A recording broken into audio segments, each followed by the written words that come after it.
Hello and welcome to this game. I'm not going to try to pronounce the name of the title of the game, but anyway, this game, or visual novel, is about the impossibility of translating trauma. So, yeah, it's going to be interesting and probably very depressing and dark. So, yeah, let's start a new game. Okay, and that's our trigger warnings: suicidal ideation, CSA, parental abuse. Okay, we'll do English because that's what I can. I don't know how to speak English. Okay, one, milk and oleander. After the four, we must all learn to lie sweetly in our beds, she said. Sweetly in our beds are milk and oleander. Do not slander her, she has left us. As they in the heavens, may they in the heavens know better. In 10 years' time, if I cannot find a reason to live, I will die. It's simple, I shall not lie. If I cannot find a reason to live, I will die. Following Camellia is a beheading, every time, every petal falling at once. Severing when I fall, I will not scatter like cherry blossoms on the wind. When I fall, it will be a severing. I will stand on a field of white flowers where millennia ago I stood before. Tear-dew kingdom of heaven. There was more. There was more. There was more. There was more of us than four. We lilies of heaven. There were more of us.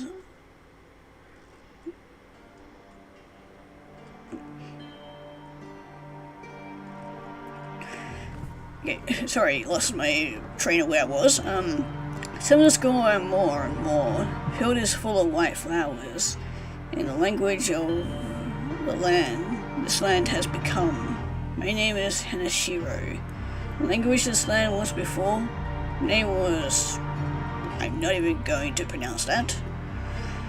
The Lily of Heaven, that's now known as Shirayuri, used to call me Lily. The one known as again,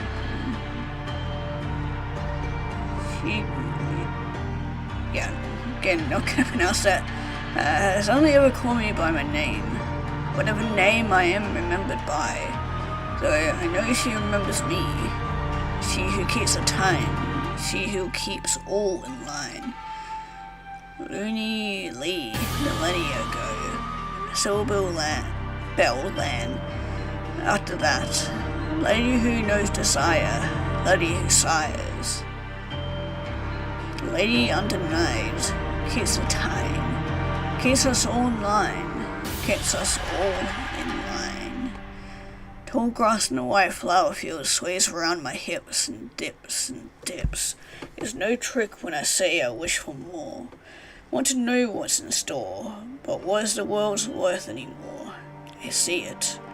I see the door to the first floor of the kingdom of seven. Beckons me, pleads. Come to the teardry heavens. White rabbit misses you so, Hanashiro. No, I must not go. But I will not go until there is nowhere left to go. Kingdom of seven. There were only ever four of us.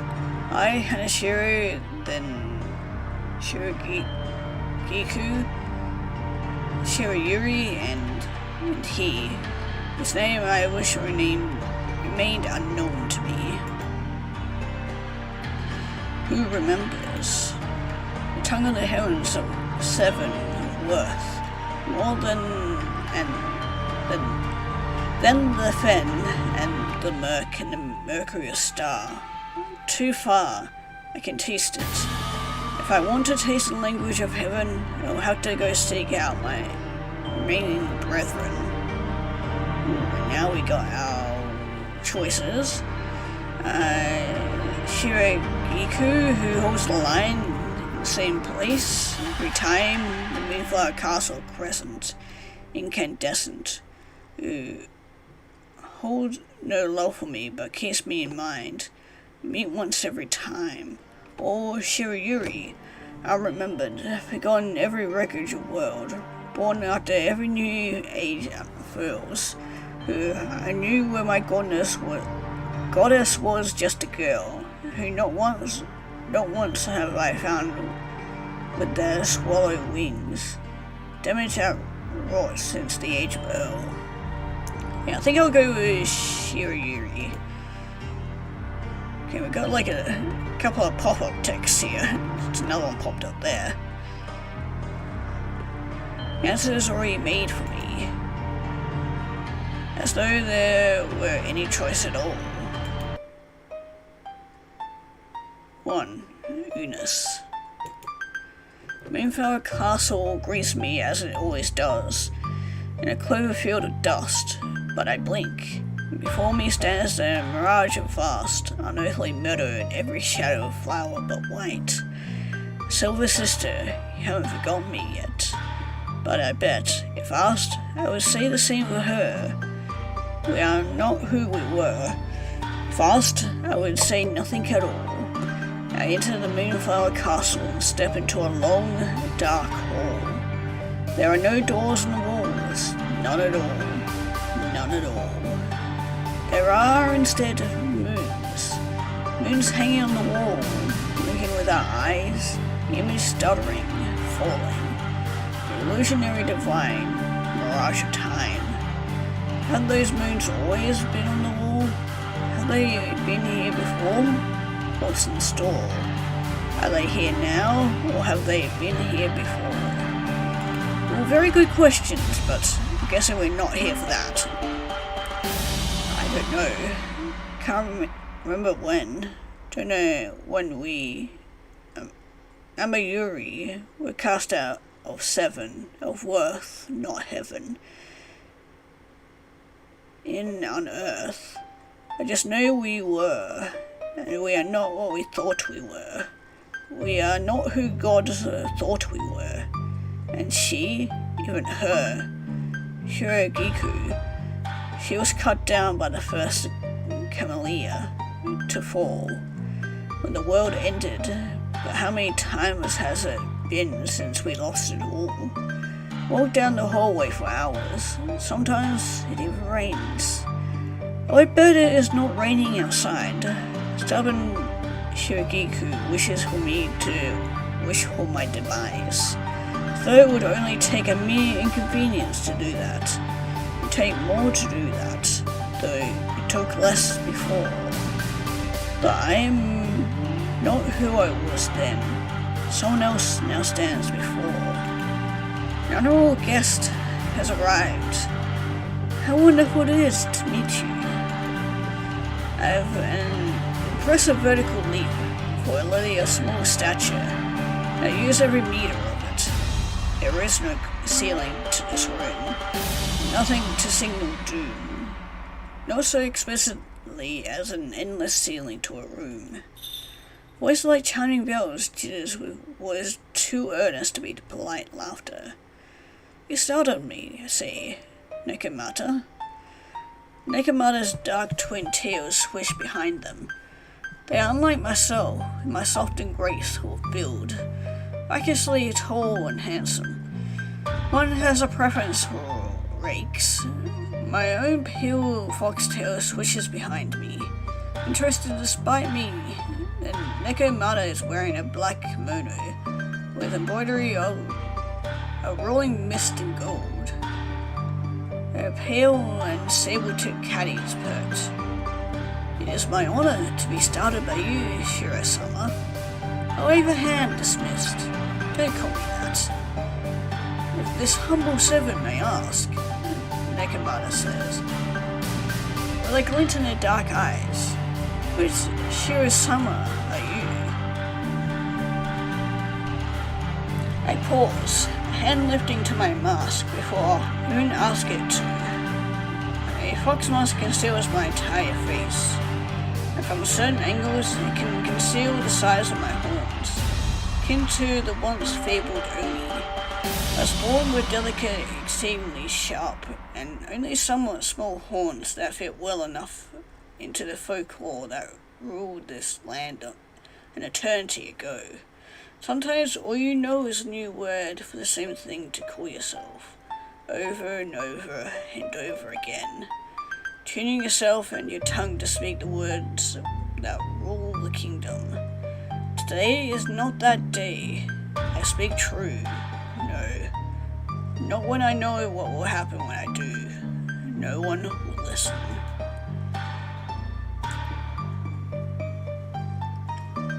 On the interior, my mask has gold accents, flower cravings lifting from it like a gold thread embroidery. Thinner strokes of black ink and red joining in depictions of Iconium. The last, and the flowers that were once mine in that garden, immortal to time. In that garden, where I lost what was most meant to be mine. White Rabbit dug a hole into the garden after it gored me out of what was mine. I've been chasing the red thread of my guts this whole time. Intestines is longer than most think. How long does it take to drink a body's worth of blood? It takes a long time for a body to drain of blood. Whether you do it by laceration or by flood. Takes a long time for a body to drain of blood, but no time at all to gore someone you trust. Well, I mean, if you're talking about bleeding out a person and getting rid of all their blood, maybe that might take a while, but to bleed out until they die doesn't take too long, especially if it's a big enough cut or whatever it is, like maybe cut off a body part. I don't know. Anyway, should probably move on from that. But you never trusted me, did you? I trusted you. Hello? Hello? Nekomata is not wearing a mask, and the eyes seem to swallow all light. Your most honored majesty, the great and enduring Shiro-sama? Hanashiro.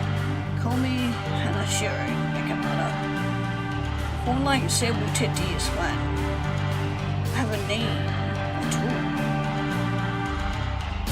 What is it? Nekomata looks pensive. Well, scratches her head. Unnamed such a strange thing. Are you stupid or am I? Hair is long and dark and suspenseful, the way it cascades to the ground, hovering slightly off of it, not a tangle all the way down. Sure, Yuri, you had hair like that for eons. And eons I have waited for you, I murmur. Nekomata's ears flick. Come again? Sure, Yuri. I do beg pardon the severe disrespect of honesty, but I haven't the slightest clue what you're talking about. No, you wouldn't, would you? Swallow, swan, strike. You were the first of us, the first to fall that night. Subam-chan. Call you Subam-chan. What an incredible honor. To be given a name by God-feared master of the heavens. Oh, Shiro-sama, just listen. Loon Couture. How's that sound? Romance, like a pain in the ass. I'll show you a pain in the ass. Just as snarky as I am. Excuse me. I said, isn't it unbefitting to be crass? Did you now? Subam-chan beams. Most certainly. You gave me the Loon and Kuro-chan names. It couldn't be Shirogiku, could it? I wonder. You little... Now, I'm not the one who is little, am I? Subam-chan puts on the most innocent expression, complete with the stupid-looking dual eyes. flex my right retractable claws of the sheep. You like breathing? It's not bad. Bombay-chan's tail sways back and forth. Anyone ever tell you to respect your elders? It's only for people who are actually old. Shiro-sama. You must be the same age, don't you think? Bombay-chan smiles. Pain is about to burst in my forehead. I feel it. It's Hanashiro. How old are you anyway? Good question. You forgot how old you were? It's around 25, 27, maybe 28, 24? Who can say? Tell me, how old are you? Oh, how old are you lot, really? Celestial Lords of Heaven? Shiragiku says a lady never tells. I say 27. No, 27, I murmur. How old am I? Eons, eternities, centuries, ages. No time at all. We heavenly lilies will never change. We'll live forever, ever and ever, and ever and ever and ever. After the fourth died, the other three swallows one shrike will live forever. Tonight, and every night thereafter. Every night thereafter. Till the camellias fall. Fallen camellia is a beheading. Every time, every petal falling at once, severing. How old are you? Rabbit trapped inside me flickers to life. Wakes, starlight in his veins. I can feel it happening before I know it. Temper flaring too. Life quicker than quicksilver. Quicker than light. Don't know why. Don't know why tonight. Tonight. Never know why. Never. Just happens. I start shaking. My hands in a narrow rage whip out my stiletto, keep tucked against my chest. And Shiragiku's voice, last conversation, last millennium, at the end of the world. There is no rest. There is no rest for someone like you. You knew. There is no rest for someone running from the white rabbit. And since I've tumbled down that hole she dug, like a grave he knew I'd never need. So a bell rings as Tsunami-chan draws their reaper, or rapier. What on earth is wrong with you? The White Rabbit, beyond we have lived. There's a merry three. One of them lost to you and me. One of them lost. Shiragiku knows me. But trust is going to rot between us. If I ever lived, isn't that because of you, rabbits? Isn't that because of you? Eons I have lived seeking something lost. Someone lost. Seeking something lost. Do you remember me, Shirayuri? I have no idea who the fuck that is.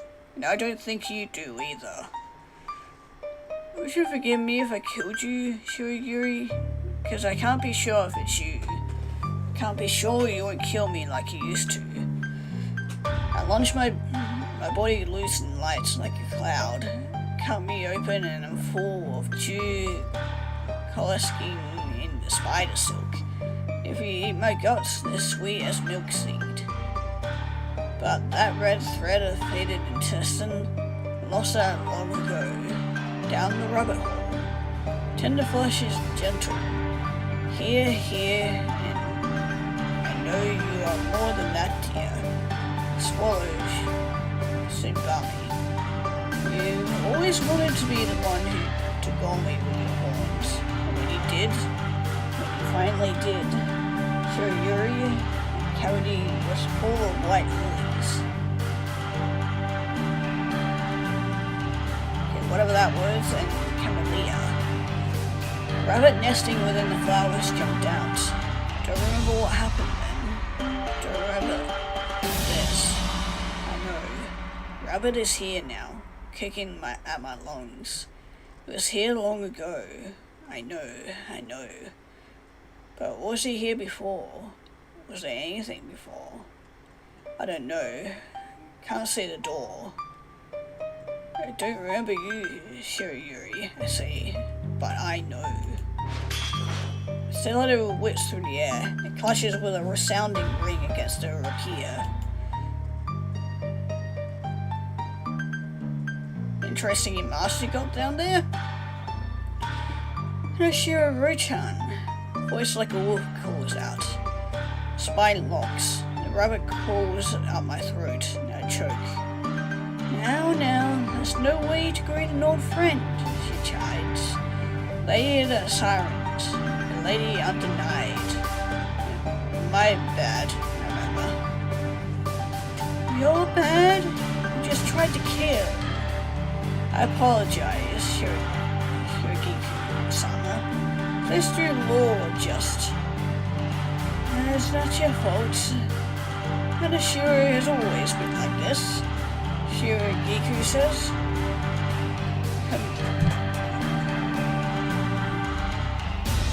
The moon and emperor crown with all its precious dangling bits balanced evenly on her head. And with all that hair atop it, she wears her mask as well. Clearly part of the same set as mine. I completely blank and eternally smiling. Even through the mask, no, she doesn't look at me. Since you two were getting along so well, she chimes, I think this Lord of Nothing should be the one to help you this time. As though you haven't ever done a thing for me, Shiragiku. No, that's unfair. She has done much, and more. But neither of us has forgiven Yalla for what was behind that door. No, she blames me for what was done. The way I lost my guts. This Lord of Nothing should be the one to help you this time. No, she won't help me at all.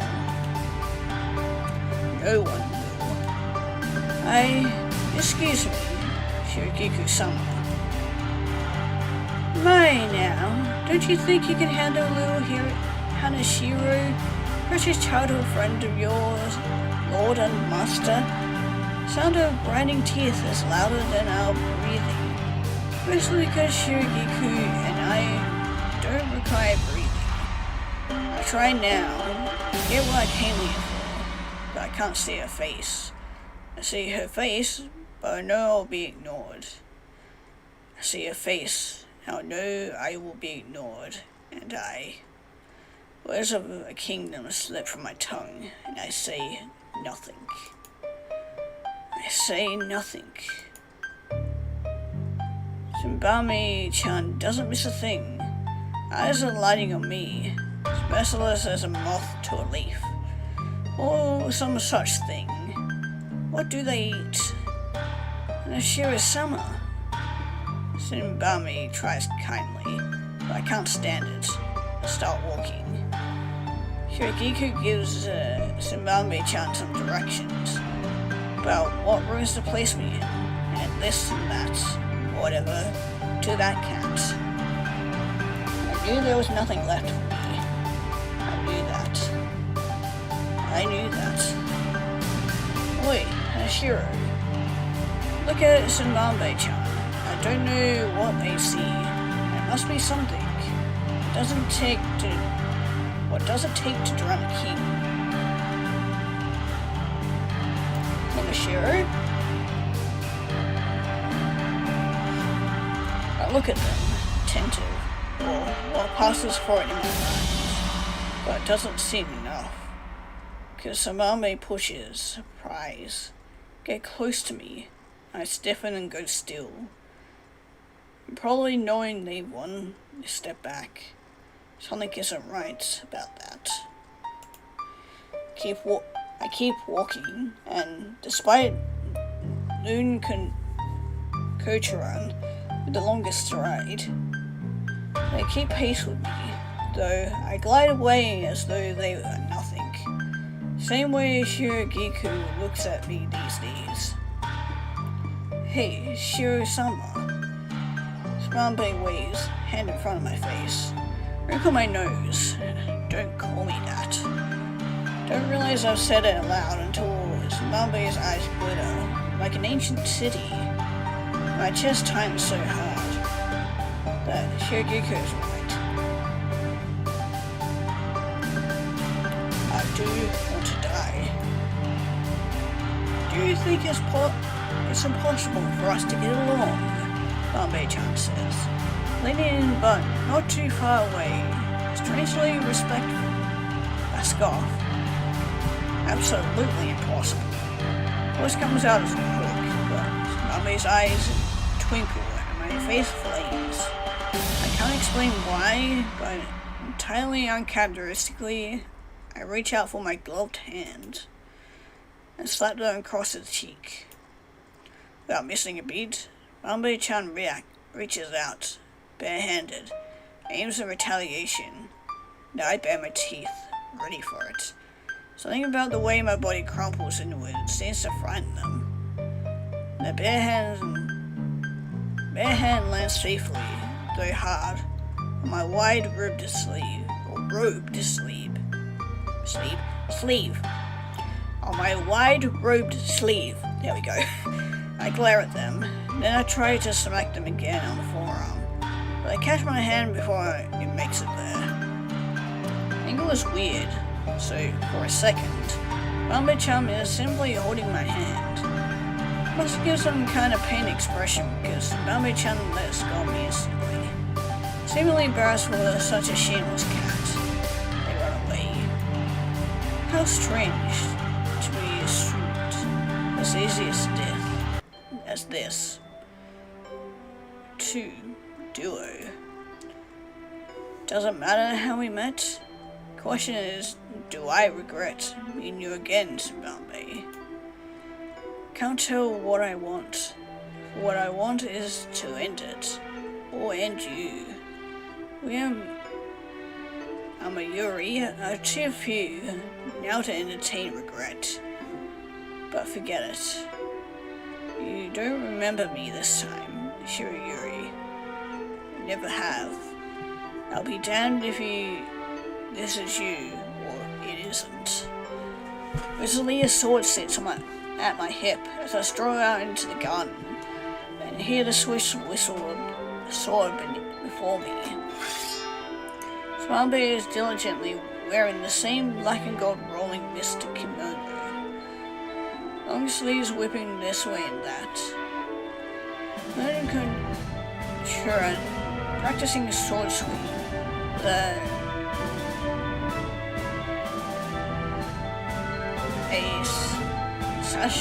Shishin. Yeah, that one. A slipper off the hips, and I can't help myself. Joining in a dance I knew long ago. It is so. Strange how words come out of my throat, as though they've been there these long 100 years, or more. How was I supposed to know what was in store? Are they here now, or have they been here before? Lon Kochuran beats me to the door, between here and 7-4. Mr. Steven Shiro-sama deigns to grace me with their presence, Smanbei-chan says. What's the occasion? Forgive me, won't you? Voice comes out low, seductive. I haven't meant it like that, but it makes sense since, aside of yesterday, I only spoke when my body wanted something. I alone couldn't sedate. Smanbei gapes, finding a flush. Now, under the look of bewilderment, at the look on my bare face, but the dilation of their dark-on-dark purple says it all, doesn't it? I find myself reflexively afraid, so my graceful swan limbs sway down. In the mock bow of subservice, Smanbei-chan lips part, fangs peeking out. then throw some dirt in their face. While spitting out gravel and silt, bring my sword down in a shattering strike. But with the cascading ring of a bell, Long Kurchan meets me where I am, hand holding tight to their rope here, and I smile. Oh, great and lordly Shirish Sama, grit through her teeth. Would you do me the heavenly favor of not killing me where I stand? I smile, shift their grip. I would prefer not to die at your hand. Then, win, I wink. Bombay Chan's ears flatten. Then it's something in their eyes that makes me remember. Can't say what it is, I don't know. Same fury from long ago. The hatred of me. I know. Was it hatred? I'm not sure either of us could tell after a point. Wasn't sure if either of us knew how well we knew each other. Moment in the brain, during the new year we Amayuri didn't celebrate, that Shiragiku hated, then forgot to hate. You were holding something in your hand, red envelope, porcelain tangerine, likes of which hadn't been seen in a century. That first century we all survived. You must have made your strange request to the sculptor that spun her. This little Mikan tangerine. Here, he said, hold this. Didn't know what you were doing, so I held it as we walked home. Mask on so no one would know. These days, in this era, these streets where we barely made ends meet, so no one would know we were heavenly creatures whose heaven defeated her, all of us. Swallow, swan, shriek. You were the first of us, first of all that night. When we got back to our distant and humble abode, we walked because it was too dangerous to float. Feet hurt. I was tired of carrying your things. I don't remember what day it was, why you were giving them to me. You had hands, you could hold them yourself. Try to get them back to you. Really? They're yours. Happy New Year. Umoshi, I said. Umoshi... Yeah. As I knew then. I remembered it all came together as we stood on the front step where we towed off our soggy socks and rotten boots, dripping with water we could shed in a second, but we were trained not to now, as we trained ourselves out by doing anything unnatural. Though that was not so absurd by the standards of the folk of on earth. They themselves had their pointed ears and enchantments and tricks, but not like we did. Set down the porcelain Mikan on my shoe shelf, where it would remain until the house burned down one day. I opened a small red envelope. We were bad artists, so I laughed. You stuck your tongue out and spat. You scribbled on a poorly cut scrap of paper that resembled the paper money we used in the heavens, which were less of currency and more physical representation of a favor. Colour the paper suggested a tier of the favor owed, showing a coconut or 2 mangoes with the name of your firstborn child. Memory warps every time I try to remember the colour of the paper. Looks like a death certificate every time I try to call it back.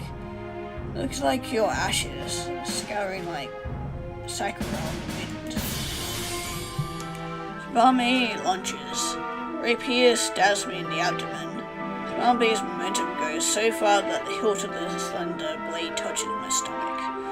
Tip well beyond the other side of me. Look at Smarby Chan's eyes, cold and piercing automatic. Then catch a brilliant light ripple back into them. An absolutely delectable amount of something like fear, but without the consequence. That is, after all, what you get from striking what would otherwise be a killing blow to a mortal. Sabami-chan isn't afraid that they've killed me. Afraid I'll be angry. Yeah, and you definitely don't want to piss off a celestial being. Because never ends well for anybody. I kissed him on the cheek. Huh. Okay, not what I expected, but... Their two tails bristle, fur fanning out until they're all fluffy. When I laugh, they hiss at me. They draw the rapier out quick, and then drop it. The fuck is wrong with you? They are blushing. What isn't? I smile. I'm bleeding, sap on me pouring out like some kind of simple honeysuckle syrup. Now shrug. Clothes are probably ruined, but I feel just fine. I smirk. The look on your face. Shut up. Do you like getting stabbed? I wink. It certainly spices up the bedroom, don't you think? We're outdoors. Not for long. Would you like a snack? Or not like a... Ears flatten and perk. What kind of snack? Voice begins to drain from me with the adrenaline. I shrug. When a voice comes out, it's much quieter. This and that. Then Koshiran sidles up to me. Sheathing a sword, I sheath the Rosalia sword. We cook an immensely wide range of things. Most of them ancient cuisine, but I haven't eaten in a long while. I mean, Yuri didn't need to eat, and I haven't been around the kitchen at least 100 years. Don't remember much from last century. Wasn't anything to remember. Just time passing. Just time. Senbame-chan makes a movement to the corner of my eye. I can tell they're going to too casually bump into me. So I narrow my eyes and shove their shoulder with a gloved hand before they can. And these two kind of act like siblings. Or an old married couple. They shove me back, ears flattering. I tried to skip ahead to make it through the sliding door frame before them, and we stride away. They crowd me, and we both tried to squeeze through a too small opening. Since the sliding door is stuck, and I pinched their ear, and I knocked my way back, pushing myself forward. Sabami-chan sticks out a foot, tripping me. But not before I grab his hold their hair, and they scream as we both tumble to the floor. God damn it, you two. You grabbed my hair. It's what you get for being in my way. You push me. Again, very much like siblings. I gave them a look. You're in my way. I totally wasn't. Get the hair whiff. You're stinky. Oh, excuse me for being a mere mortal beneath your majesty's grace. There's a hot spring in the bathroom chamber. Nothing but the best for Celestial King Hanashiro, huh? Mambe mutters. I intended to say nothing, but something makes me. It's not that. Mambe's ears flick. So I don't have to go to the communal onsen. Yeah, like a fucking luxury. Mambe-chan looks at me like I'm stupid. I say, looking away. So no one can look at me. Not bad to look at, Mambe says, and I can't tell if they're intentionally being stupid. Never mind. Is there anything you don't eat? You're not gonna make me some berries and leaves, right? You can cook real food? Why would I eat berries and leaves? Eat real food. One Kucharan shuffles awkwardly. Okay then. I frown. You don't have to yell. Bye. Tense. Bye. No, I mean... No, fuck. I mean, to shower. Mambe-chan shifts their weight from foot to foot. I am running away now. Leave if you want. It doesn't matter to me. Around the corner they shout. Promise me a snack. Expect a snack when I return. Roll my eyes. Are you the best for Tsumbame-sama? Die. Throw my blood-stained robes into the fire. They burn with the scent of blood, like burnt sugar. Take a wash bath and wipe off the blood stains on my skin. Then I put on a milky tunic that doesn't have any dragging fabrics, cinching on the wrists. Even though the sheer sleeves puff out, it looks like long paper lanterns. The tunic is nearly a robe, since it drops to the floor, but it's shaped like a dragon, one dragged down shirt. Don't know why I thought it said dragon. Now that would be pretty fucking cool if the robe had like a dragon pattern on it. I feel like it'd be very fitting for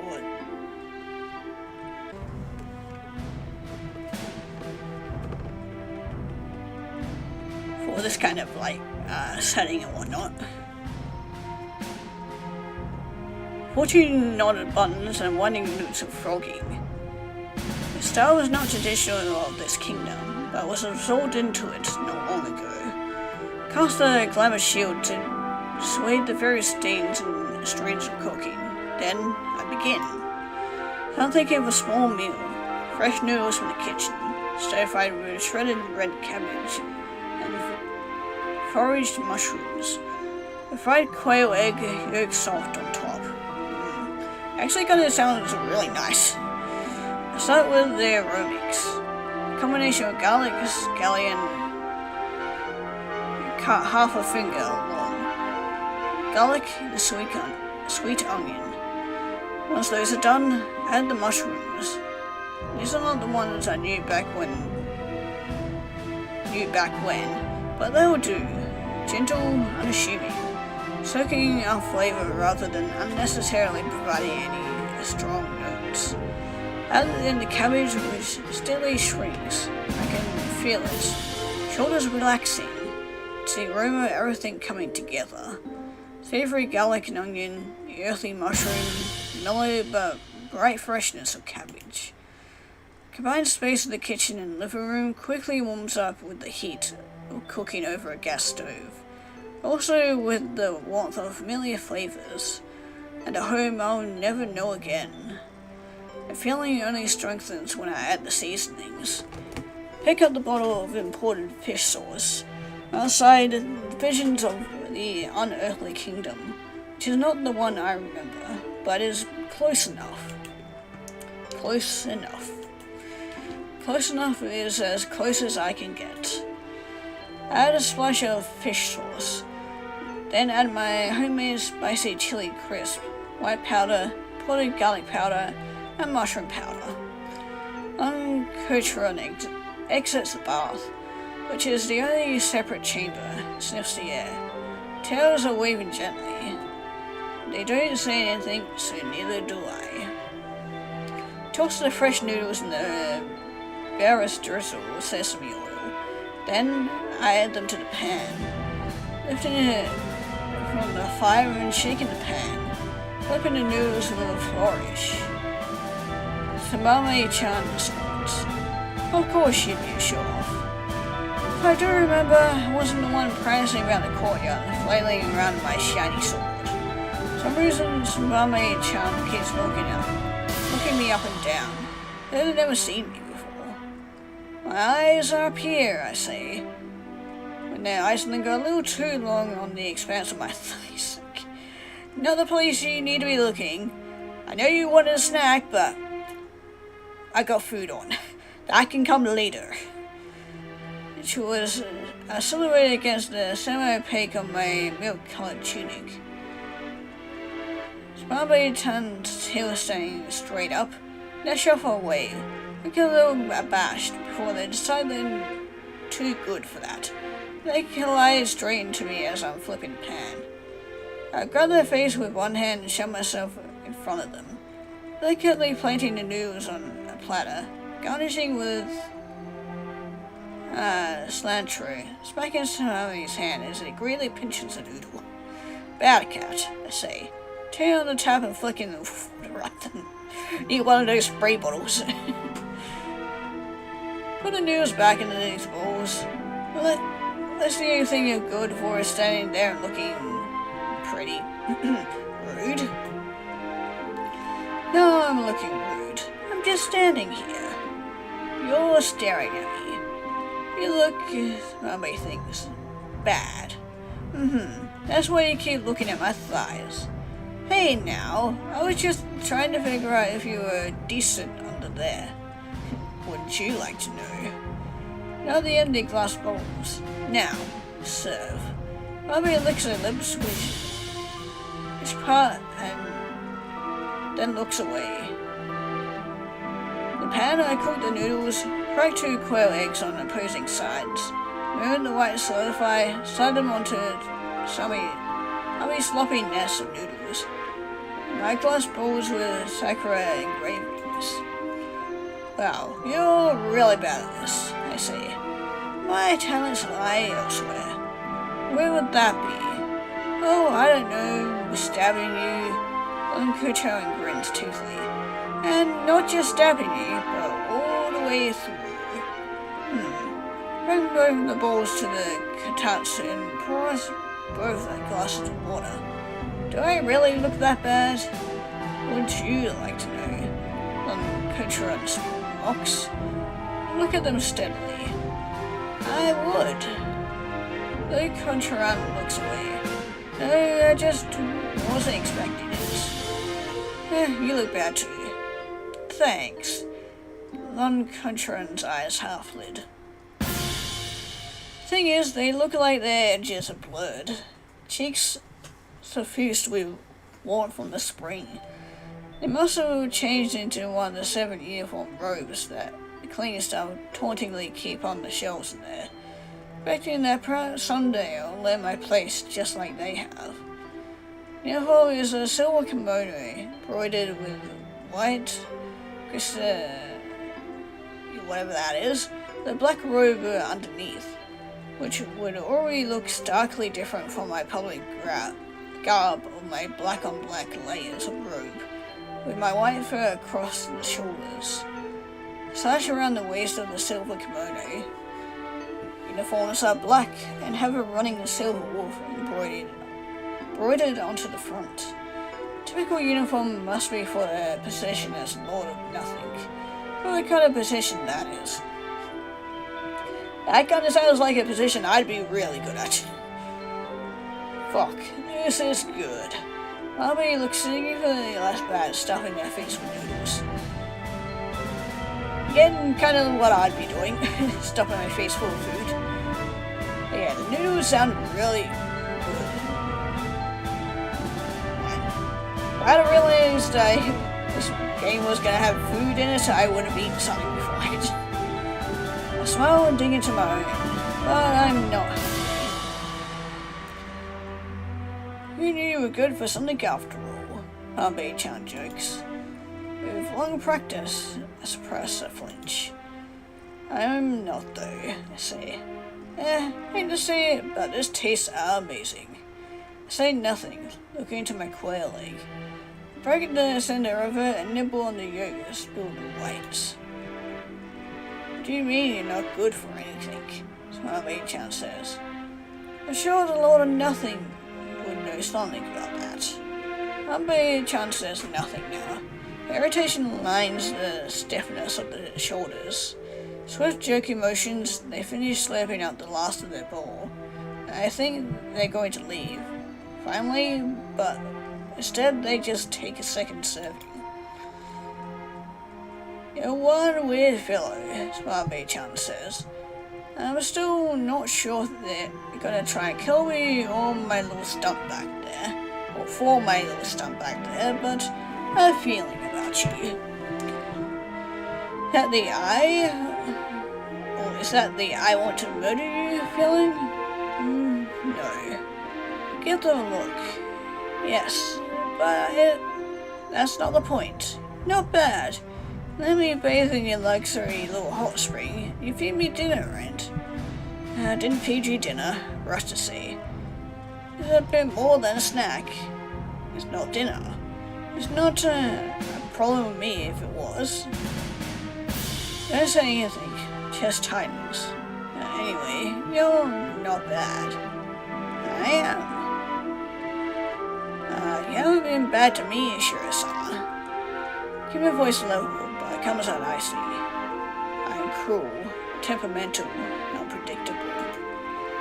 Luke Cocheron continues chewing. But you're not the only one who stabbed me in the gut. I lived. Luke Cocheron points at me with their chopsticks. Hey, I'd just say we could probably get along. I don't think so. But we're getting along just fine now. Shake my head.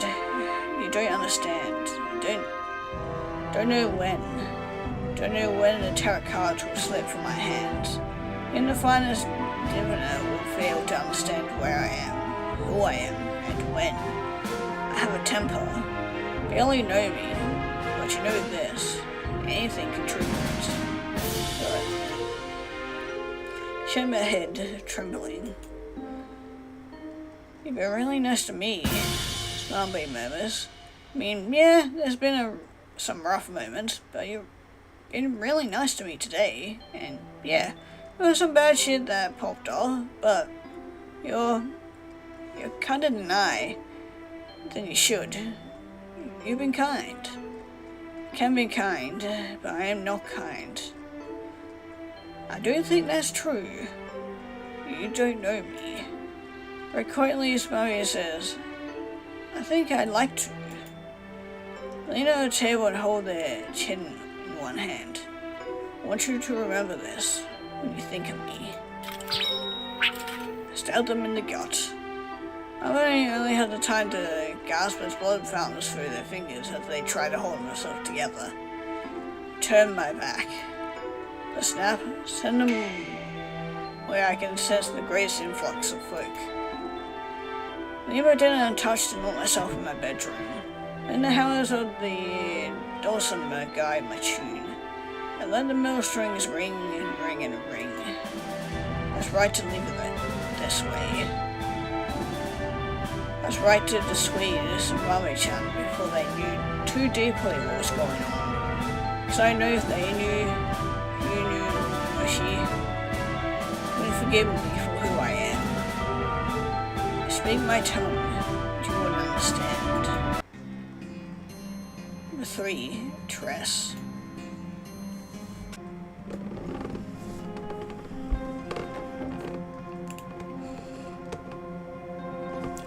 I don't know you. I don't know you, Samami. I don't know you. Wish I did. Wish so badly I did. Don't know if you are the one I lost before. Beyond that door of 7-4. Don't know if you are the one I lost before. Once more, tell me, are you here now, or were you here before? What's in store? Are you here now, or have you been here before?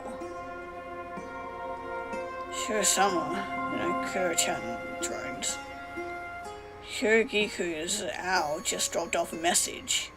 Groceries are ready to be picked up in the kitchen.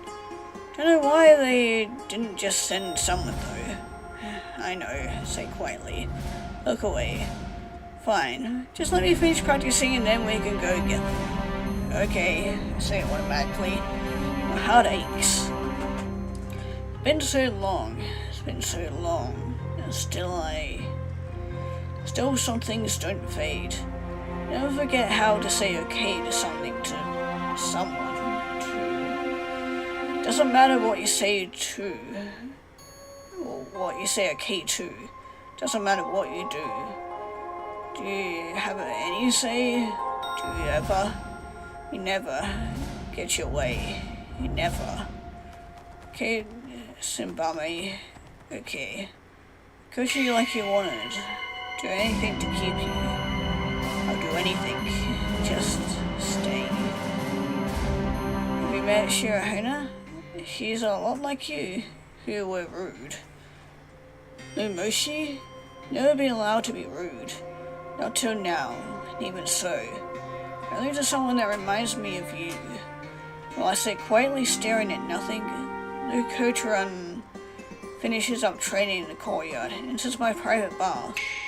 Once I hear them washing up under the waterfall spray, silently glide towards the door. Wait, what did I say about waiting for me? Ambe pokes her head around into the hallway between bathing chamber and entryway, where I'm standing. They glare. Roll my eyes and sigh. Yes, Ambe-sama, certainly. Ambe-sama. Piss off. You lost your right to shoot that shit when you fucking stabbed me. I say nothing. I show up and just wait for me. Gonna be nice about it, but just gonna be a little shit, huh? I mean, they've proven themselves time and again to be not that great of a person, but anyway, at least they tried to be.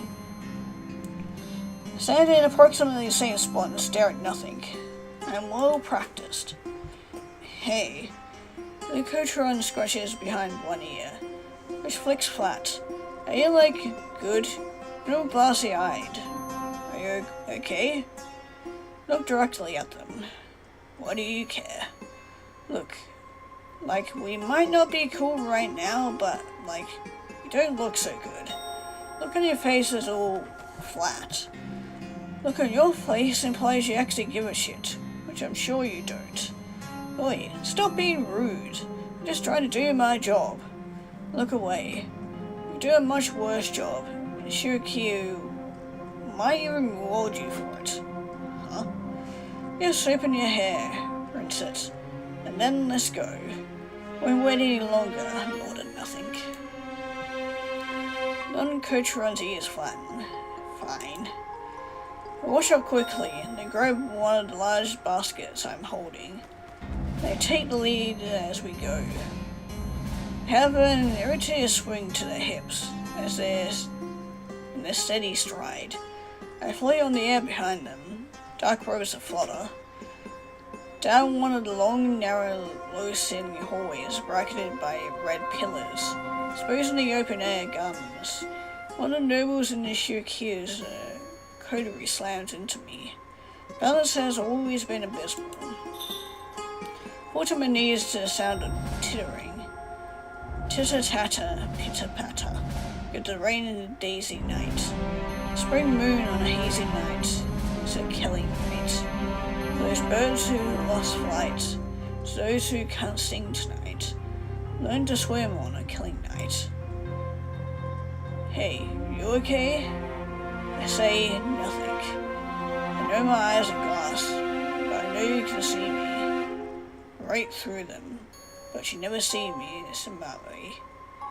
Not until it's too late. Red string of feet was cut long ago.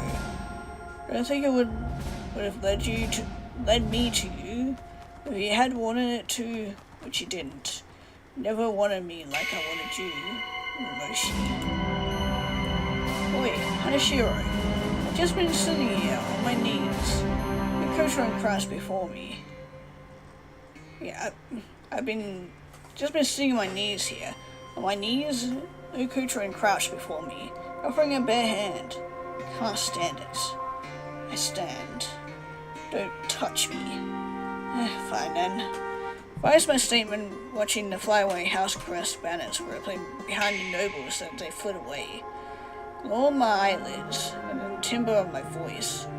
We're better later if you don't touch me now. Uh-oh. By the way, Lone Coachron blushes furiously. I definitely said the wrong thing. Oh, well, the right thing. The wrong way. Fuck. What will? Never mind, just don't. Lone Coachron coughs. Not like I wanted to or anything. The Coachron speeds ahead. Gods forbid. Never had a good sense of direction, so I'm not really sure where we're going. Lose my sense of space and simply follow the waving twin tails behind Lone Coachron. There's a lot of gilded gold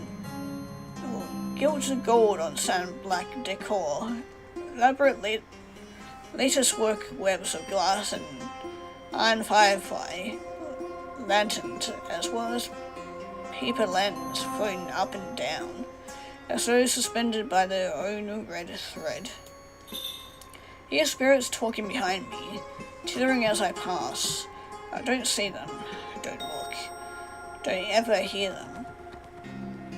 I've heard it before.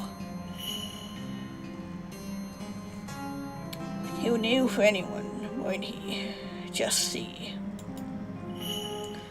Gutter scum fell feeding on milk sweet. Stars thistle like she deserves it. Cur. Shirogeki-sama. How can you even stand her? I heard they were the one to do it, you know. Bring the first cataclysm. It's their fault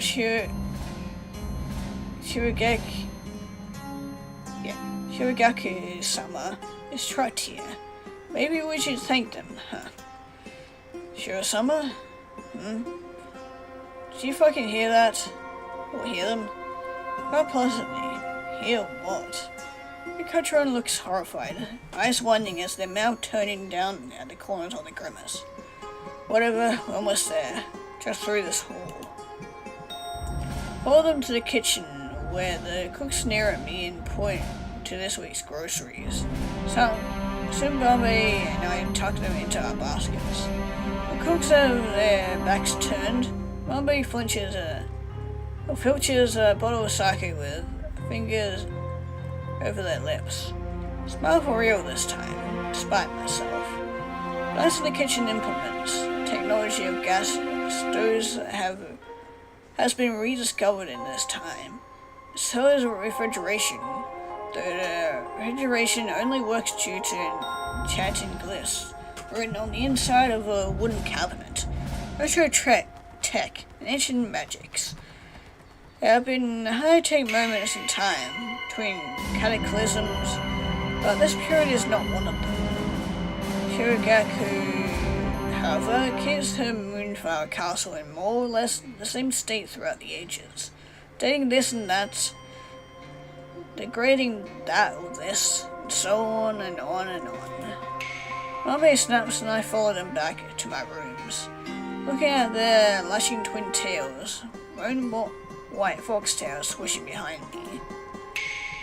Once we're back, I start putting away the groceries into my own wooden refrigerator cabinet, hoping to pass out a gust of cold air. How can you fucking stand it? I'm pleasantly looking at some ducats in my gloved hands when Smelby growls behind me. I haven't the slightest what you are about, I mock. Shitty thing is that I don't even know if you're joking. I ignore them. Turn to my basket of goodies. Shrimp looks fantastic. Their beady eyes and long whiskers. And shell, of course, since the cooks would never bother to peel them for me. I wouldn't want them to. I can make a little shrimp noodle soup today. Again, really should have eaten before probably playing this game. I don't suppose you'd want to join me for dinner, Mama, Ray, and a Shiro. Hook's tail stands alert. What is it? What the thistle fuck did you want to piss? Did you do to piss everyone off? Tell me to say, do you think it's my fault? Because it always is. And Shiro, he treated you like that because you deserved it. I deserve it. Unconscion's eyes widen. They slap a hand over their mouth. No, I didn't mean it like that. I'm sorry. I don't say anything. A little less cheerfully. Put away the rest of the ingredients. Maybe I won't cook today. No one to cook for anyway. Shiro-sama? Shiro-sama. Why do they treat you like that? Raw sake, right? Are you intending to drink alone? I wasn't intending at all, Shiro-sama. Tend a bit more, thank you. Drink with me. Just 1 cup? I nod. Just 1 cup. Heat the sake bottle up between my palms with foxfire. Really learned a $500,000 ago. Trick of it being a beautiful sapphire. Not too hot, but not nothing either. More than a mirage. Take out 2 Sakazuki from my dimensional pouch, where I store all my treasures from the long millennia. Scattered white petals sit painted in delicate ink at the bottom of the bowl. My snowdrop tree, kind of a tree to mountain peaks, we still exist to this long day. Wonder what a dimensional being would, or like a godlike creature would, put in a dimensional pouch. I wonder. Probably a lot of good stuff. Sit down at the Katatsu, which isn't on because the spring weather has turned warm today. The eternal spring of the Moonflower, kingdom's version of Unearth. Cushions surrounding all four sides. And it is a small Katatsu since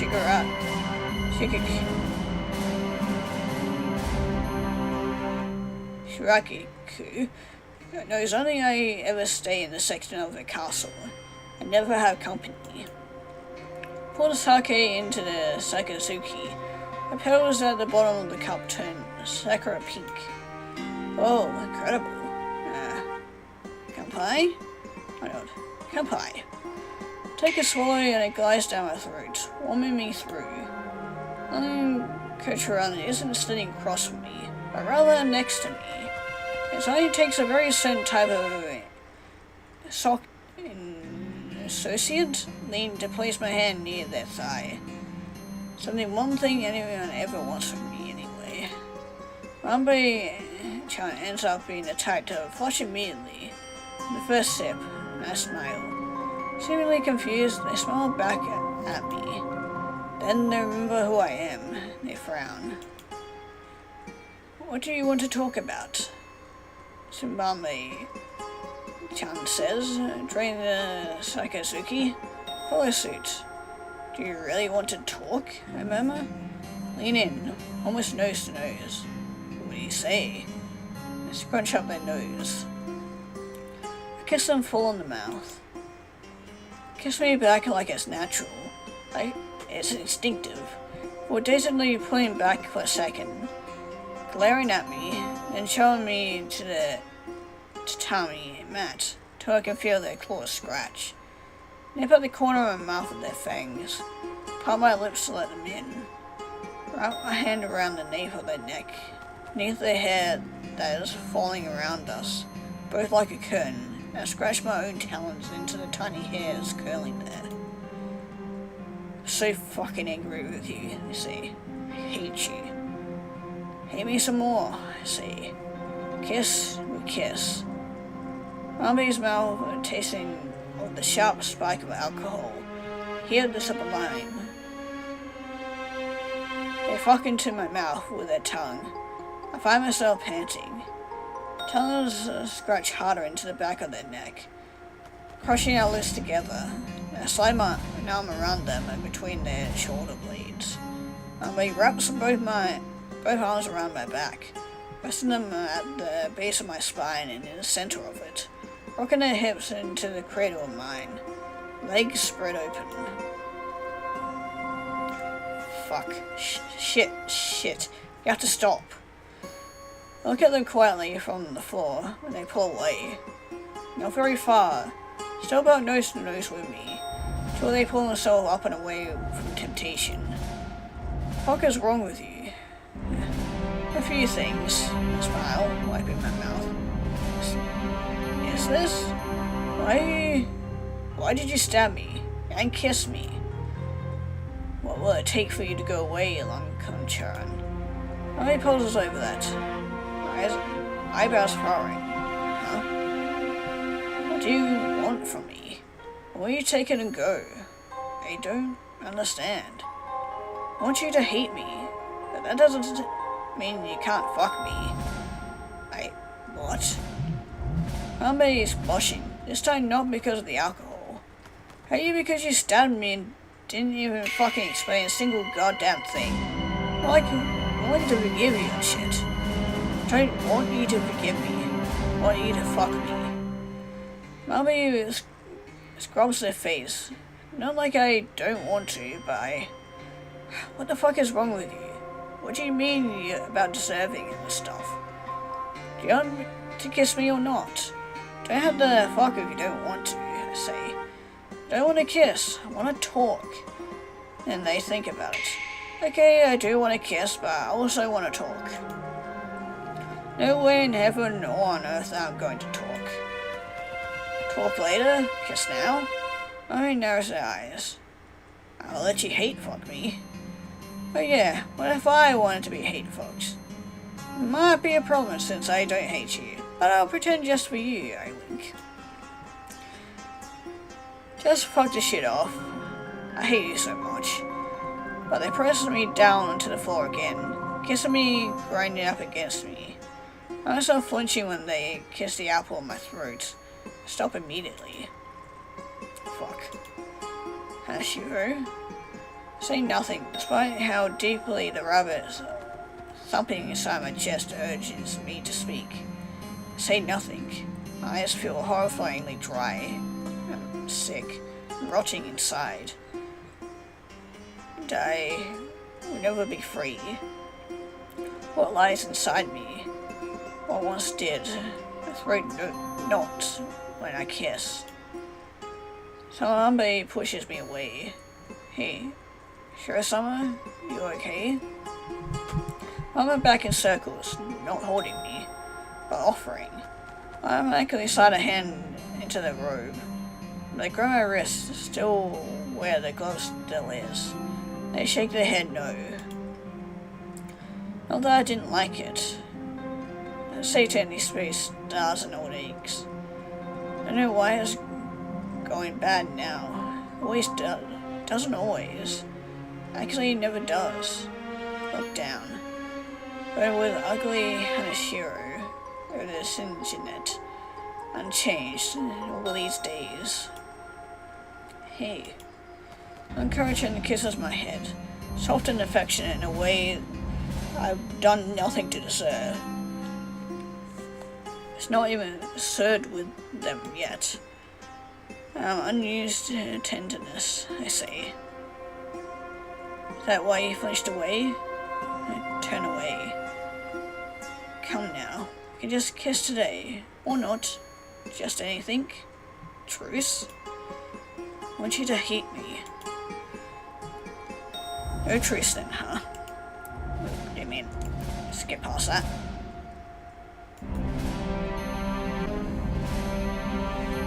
Kutron keeps rubbing my back because I haven't told them not to, and I like it. Don't know how much time passes just like that. Strain of my silence, easy, comforting to me, because I know it will make them leave if I wait long enough. Wait. I was patient enough to wait for it to stop when it was happening, but I can wait for Leucotron to go away. Leucotron yawns. I'm not going away. Why? Made a promise. Look up at them, sharp. Shirogariku promised you something to keep an eye on me, spy on me. My terrorist wishes. I can make you a better offer. I lean into them, putting a hand on their thigh. I narrow in the hiss. I don't want you to kneel for me, not like that. You did before. Who did? I say nothing. Nobody curls into me, wrapping their arms around my waist, but sinking their claws into my side, growl into my ear. What do you have to offer me? Kiss her cheek. Do you want to feel powerful, lord of nothing? Nobody bristles. I said I didn't want that from you. Oh, would you rather I take power from you? I take on Kotron by the shoulders and straddle their hips, sitting on their lap. Nobody flexes their claws that are digging into my waist. Feel the heat of them beneath me. I teach you the language of seven, heaven, more. I show you the threads of heaven's net, and a fray where you can pull and draw it all into disarray. Would you want that, Samambi? What would you get from this? What would you get? Shigariku will ensure that we are together. Doesn't lose her only spy. Only chance to catch me in a lie. I kiss Samambe right behind the jaw, open mouthed and wet. They grind their teeth, hips rocking. I need one thing from you. Days non-contrant says, what is that? Remember me at my worst. At the end of days, 7 has their sway. The last I think of you, you owe me to do whatever it is I say. Kiss Samambe on the mouth, full-lipped until we're breathing the same air. Isn't fair. Isn't fair, they murmur, running their hands under my robes, and soft, open flesh and tender skin. What if I don't? Samambe breathes. Do what you say. 3 of us become immortal. The day when 7 first had her sway. On that day again, when 7 turns to 10. There is a white rabbit living in my chest, where my heart pulses against a butterfly breast. Living in peach, mint, and lily lie, knowing I would never fly. White rabbit made the last 3 live for eternity. I can make my own. Bite the lip and rip a morsel out from their inner mouth. They look like you, Moshi.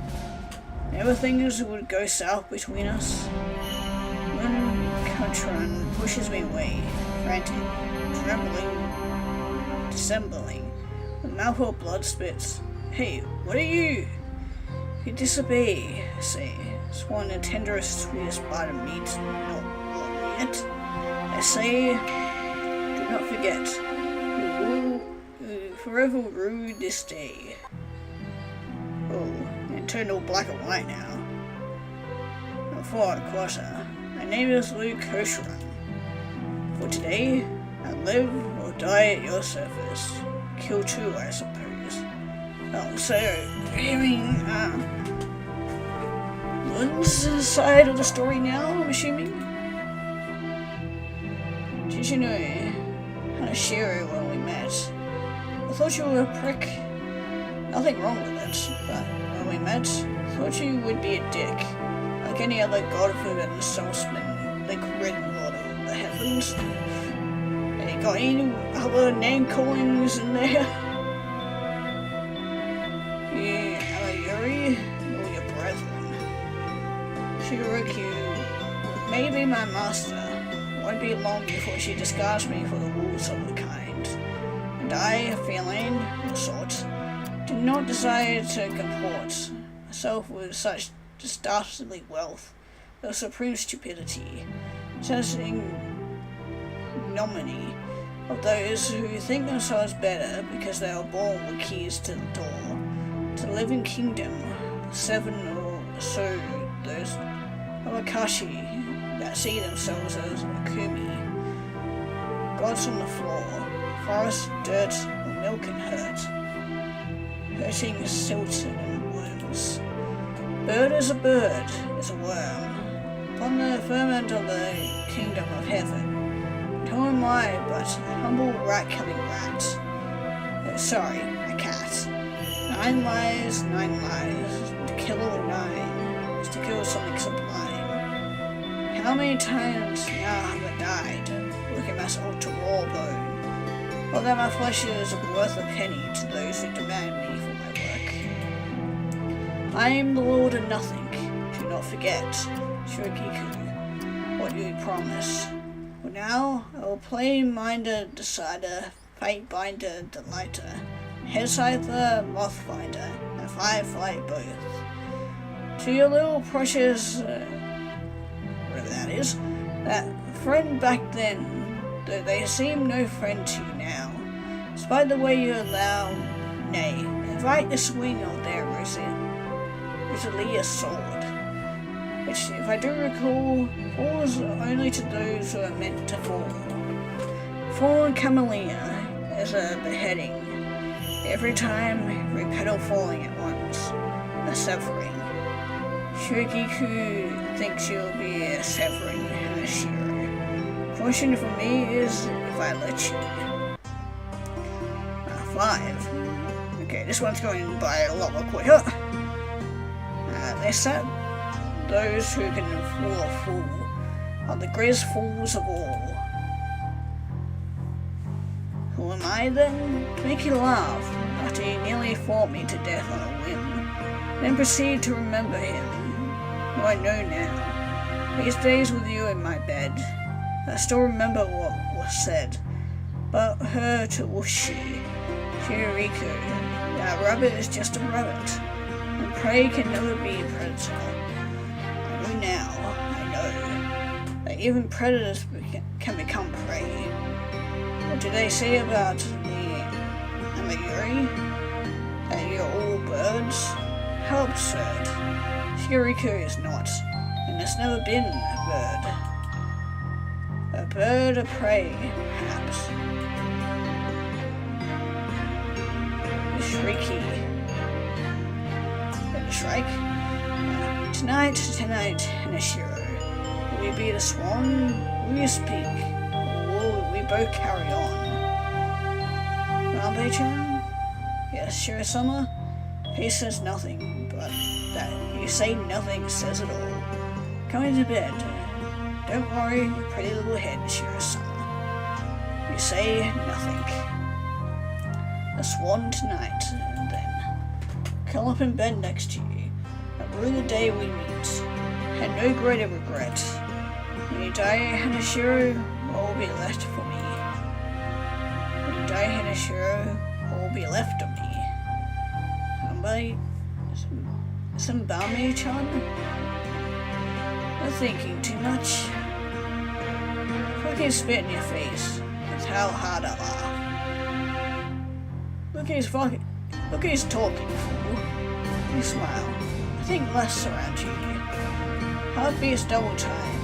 Think the sublime back. The spirit are about to spirit me away. Well, I can say what I want, but I never say what I want. Because when you know when someone is going to die, because they have long outlived their time. Immortal Earth calls them back. Rabbit and Teardew, whoever wants them back. But you know so deep inside that they don't want you deeply enough to disobey the sublime. You smack my face around a little. Slap your hand away, you slap me back. Both devolve into slapping each other and shoving one another's faces away. You whine when I pinch your cheek, and I wail when you bite my nose. And then we both laugh for a second, the ridiculous sound ripped out of me. Then you suddenly twist your hips, throwing me, and grabbing my forearms to pin me down. When I'm wearing my sleeves, you choked into my middle finger, and tied together at my chest. In through them, I can feel the dry, summery heat of your hands, loved as they are in supple deerskin ethereal, pale as pear. I otherworldly like the dead and the forgotten. But you haven't forgotten, though you wouldn't say to remember. Say you remember. Say you know. Shrink my forearms, your hips, bracketing mine. Though neither of us are touching skin. It's unbearably intimate. Shiro-sama, how long? Till the camellias fall. The world ends for us all. Except you, unless you choose right. Tonight. But you won't. One reason to live cannot count it 1,000 to die. Will never be the reason someone lives instead of dying. Wait until I'm looking at you to speak. Kiss me and I'm unbearably weak. A year, that's long enough, isn't it? I want to cry, like many times. I want to, and I don't. I don't know why I'm fixated on keeping a spirit in my lantern. When I know I have to let them go. When I know that they have to leave. Please don't fucking leave me, Hanashiro. I can't ask you, but you can't stay. Have my face on your shoulder. Run your hands over my ribcage, up my knobby vertebrae of my spine. till your warm deerskin leather settles between my shoulder blades. I think this is it. This is the day. Then you say, Sumbale-chan, what snack would you like today? I can't help myself. Fucking lizards. Stop laughing at me. Stop. Slap my cheek so lightly I can barely feel it, but nuzzle into your hand, kissing the leather against your palm. You are completely useless, you huff, but you settle down like a starfish, flopping on top of me until you simply pin me down with all your dead weight. Like everything you make, I say. That's a blatant lie. Huh? Name one thing you made that I haven't liked. Suddenly you replied, crispy bread sandwich with pickled daikon and carrot, cilantro, steamed red meat and pepper. What earthly god do you worship that you would make a sandwich spicy? Who does that? Who would do that? To a humble, unsuspecting cat. Have you sincerely never heard of a spicy chicken sandwich? That was not chicken. I have no idea what you're on about this time, dear son. You pause, then you viciously bite me in the shoulder, and I yowl. Then we fuck around a little, mostly biting and scratching, till we're both exhausted, and I go, fair match. Face is flushed, I'm a little sweaty, and ordinarily I'd prefer to get out of the frustrations in a different way. But nothing ordinary about you. This is fun too. So I find myself not in the least unsatisfied. So it surprises me until I'm terrified. We pad on over to the kitchen, pull out a pot and ask, are you happy with me? I am just so fucking shocked. Can't speak. Like you sucker punched the wind all out of me. And I have no idea what to do. So I start crying. And I'm so furiously embarrassed and confused with the way my body's betraying me now. Well, of all times, when I know you need reassurance, most of it, when I wipe my eyes, you just look. More bewildered than I've ever seen in my life. And then when we both confused, and then you start crying. Don't know what the fuck to do. Mama-chan, didn't know that. Shut the fuck up, Hanashiro. Stop crying. You stop crying first. I can't. I'm like, God, you stop crying first. You're crying because you're crying. Well, you made me cry, you little bitch. I'm the bitch. I'm me? Yeah, bitch. I smack you on the arm. Then you raise your wide sleeve hand out of your fancy robe. You smack me on the arm. It hurts. Then I tickle you in the ribs. You curse and whine and keep trying to hit me. You're too tall, so you can't even reach my face. Then genius inspiration strikes. Punch me in the throat. Spitting and choking and laughing, realize that I stopped you crying, and so have you. Happy, Hanashiro, I'm happy. Why do you look like you're gonna cry again? At least my face doesn't look like a moldable putty. What's that about my face? You only want to talk shit to the person who can spit in your food? We should spit in each other's mouths, like, all the time, Hanashiro. You didn't really need to know that bit of information. You only call me Hanashiro when you're trying to piss me off. Because then, I know you easily just call me that all the time. But you don't. You take some weird joy in making me enraged. Well, Shiro-sama, maybe stop being so fucking hot when you're enraged. Oh shit. What's this? You think I'm hot? Yeah, you think you're hot shit. But totally not. Not even a little bit. No. He thinks the lady Doc protests too much. Who's the fucking lady? Shigekiro, you see? I deflate. Got me there. Put away the pot and then pull out the frying pan. Pull out the same prepped corn, already cut from the cob. As though you already planned on this midnight snack. Or at least we're ready for it. You put the chili crisps suspended in their own oil, and a bit of sugar, and then you proceed to toss the corn in and pan fry them. No more sugar, I say. I say please, you say smug.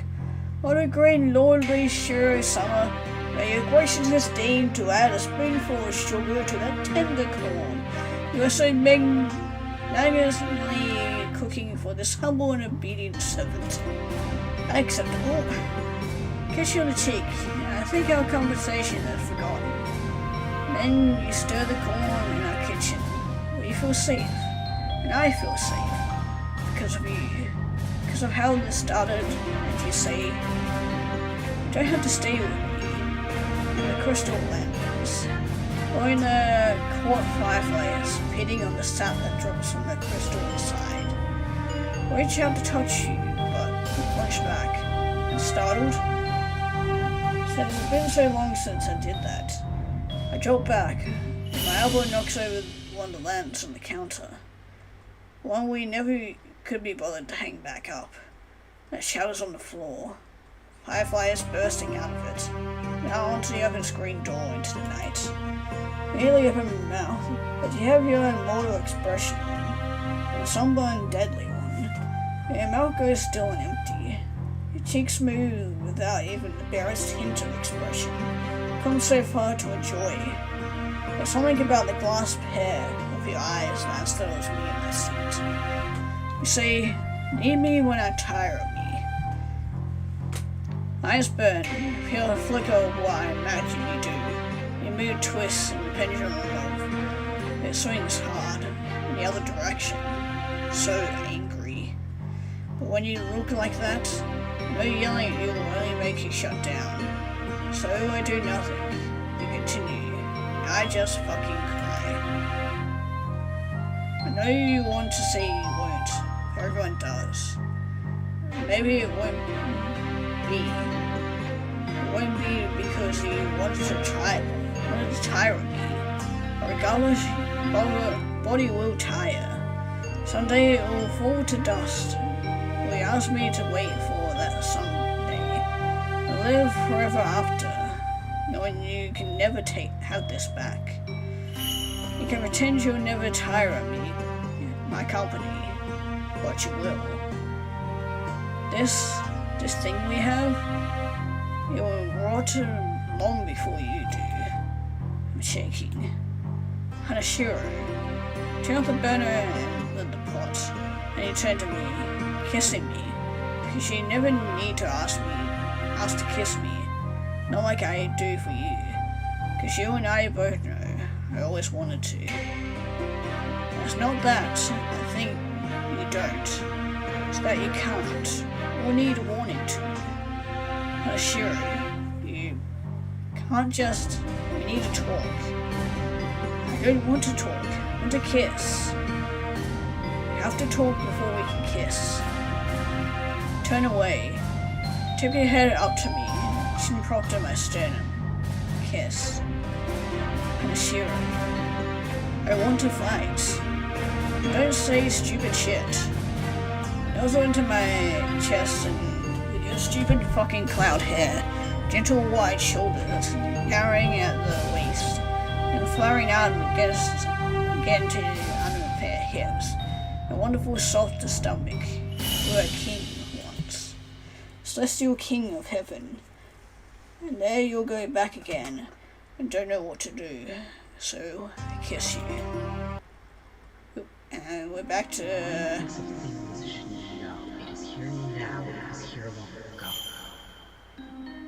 Oh, we actually got a voice. Yeah, that was kind of weird.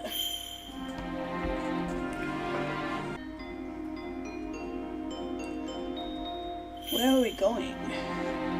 You're going to be showing me the super special Yuri secrets. We should go back to my house. We already took a leave for Shiragiku, so it's fine.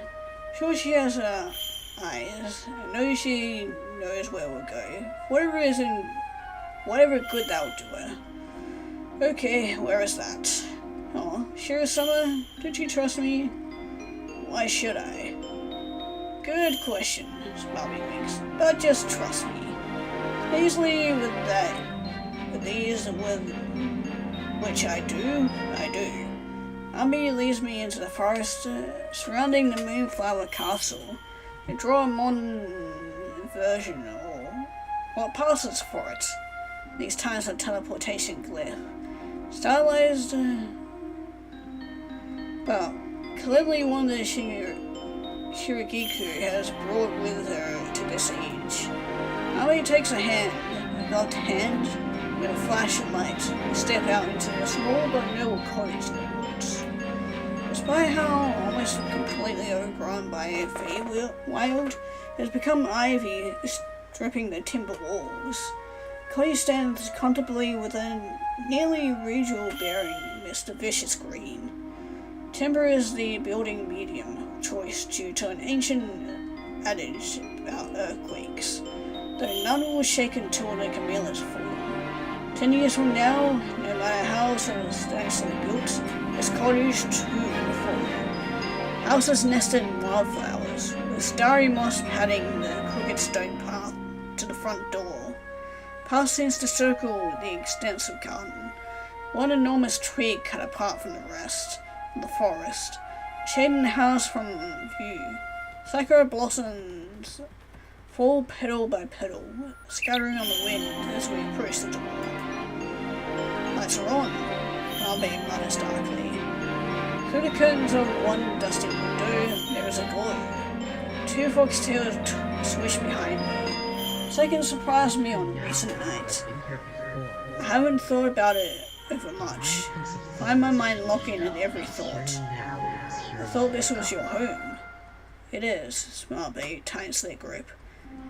They turn swiftly and urge me with them, but then the front door opens. One Kotron, did you dare leave without looking your feathers in the face? And Yumi Suzumi, water sparrow, lurches out of the house. Hair short cropped and stands sturdy-hipped, holding no resemblance to Willowy and Lith on Kotron. The dark wings splay out wide. 2 shadows remain in the house. Do you think you deserve it? Do you really think you deserve your son looking at you in the face after all this time? And after all the time you've forgotten about me? Ambi tightens their hand around mine in a painful, needling grip. Another shape walks out of the house and immediately looks like she's going to vomit. Closes her mouth in undignified horror. Twisted wire frame identical to the London Kotron's. It cannot be anything but her child. Almost a carbon copy, not for the slight deviation in the jaw. And far, far more hatred than the fluid water bearing this father of theirs holds. Me? You okay? Yumi Sumi rushes to her side. She grips tightly onto their arm. And Shiro, me croaks out, badly broken. I stare blankly at her. It's not the first time someone has recognized me when I haven't known them. I worn my mask because Kotron told me I didn't need it. They told me to trust them just now. And I believed them. Shiro? Do you remember? Shiro-hana? Do you remember? Shiro-sama, Smiley-chan says. Smiley Shiro-yuri, Shiro,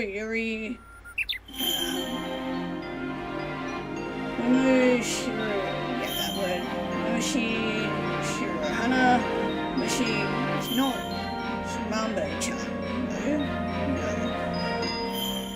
I know who I was, but not who I've been. Am I here now?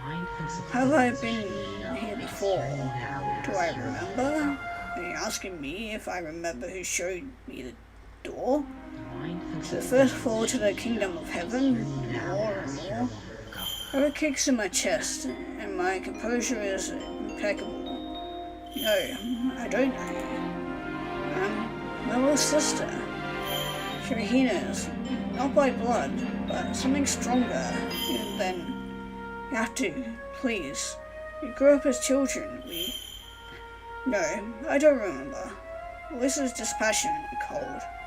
If I did, you'd do best to forget you ever knew his name. Hate to kill the last of the true immortals. Now, what on this godforsaken ugly earth are you two fucking talking about? There's no such goddamn thing as an immortal, fool. Don't you dare think you're in a place to threaten my wife, father of my child. Oh, your child, huh? Not your children? You always forgot you had two. Fuck Cocheron. Now is not the time. Mama, I think it is. One figure exit the house. Suzumi, Sparrow. Suzumi is broad-hipped, with a cavalier's thigh and a proud warrior in bearing. Instinctively hate him. I see him, spot on the ground before I know what I've done. Mama-chan and I aren't great lovers, but I'll lean my head against their deceptively bony shoulder before I know what I've done. This Zimbabwe isn't the other, but the name Shirahina makes me defensive. Mum, all Leo Kurochan wants is for you to recognize him. That's all he ever wanted, please. Sami, Kurochan spits. Don't pretend you had no hand in it either. 3 years. You had 3 years. Just the same as them. To open that fucking door. And instead you let me to rot. Say what you want. You're still the brother my brother forgot. I'm sorry, but there are bigger things to worry about. Yumi Suzumi, always clutching a sickly looking immortal me. Get out of my house, all of you. Get out and leave and never come back. So Mama-chan says, lowly. I'll rub my head against her arm. Mortal stands. Wide-eyed, shaking her head, digging deep gouges into the Yumi Suzumi's arm. She screams, no, my son, please, I'm dying. Want to make amends. Please forgive me. Shirasama. One Cocheron says dangerously. Give me an order. Whatever you think you want to say, but I don't know why. Then, might feel like one, but do you really want to be an orphan? Nothing else, don't give up this chance to spit in their faces. One Cocheron is still.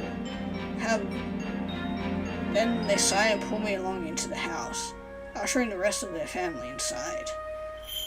Well, the family hasn't done any renovations to the outside of the house. The side looks very well lived in, comfortable in a way that only a very tight-knit family could be. They're in these close quarters. Cottage isn't suffused with light, but rather low-burning embers. The glow that comes from beneath the floor that makes me strangely ill. The kitchen smells divine with what must be a soy sauce. Katsubushi, kombu, and shiitake broth simmering on the stove. Very slight alcoholic fragrance that must be freshly cracked open bottles. Sake and mirin light the air, deepening the bridges of the broth. Who cooked? I say while the rest of the family stares at me with equally blank expressions. Mommy nudges me. That'd be Mother. May. Compliments to the chef, I say, staring directly at her. No, she says, do you cook? When I have someone to cook for, look away. She also is an excellent cook. Uncouraging puts obviously.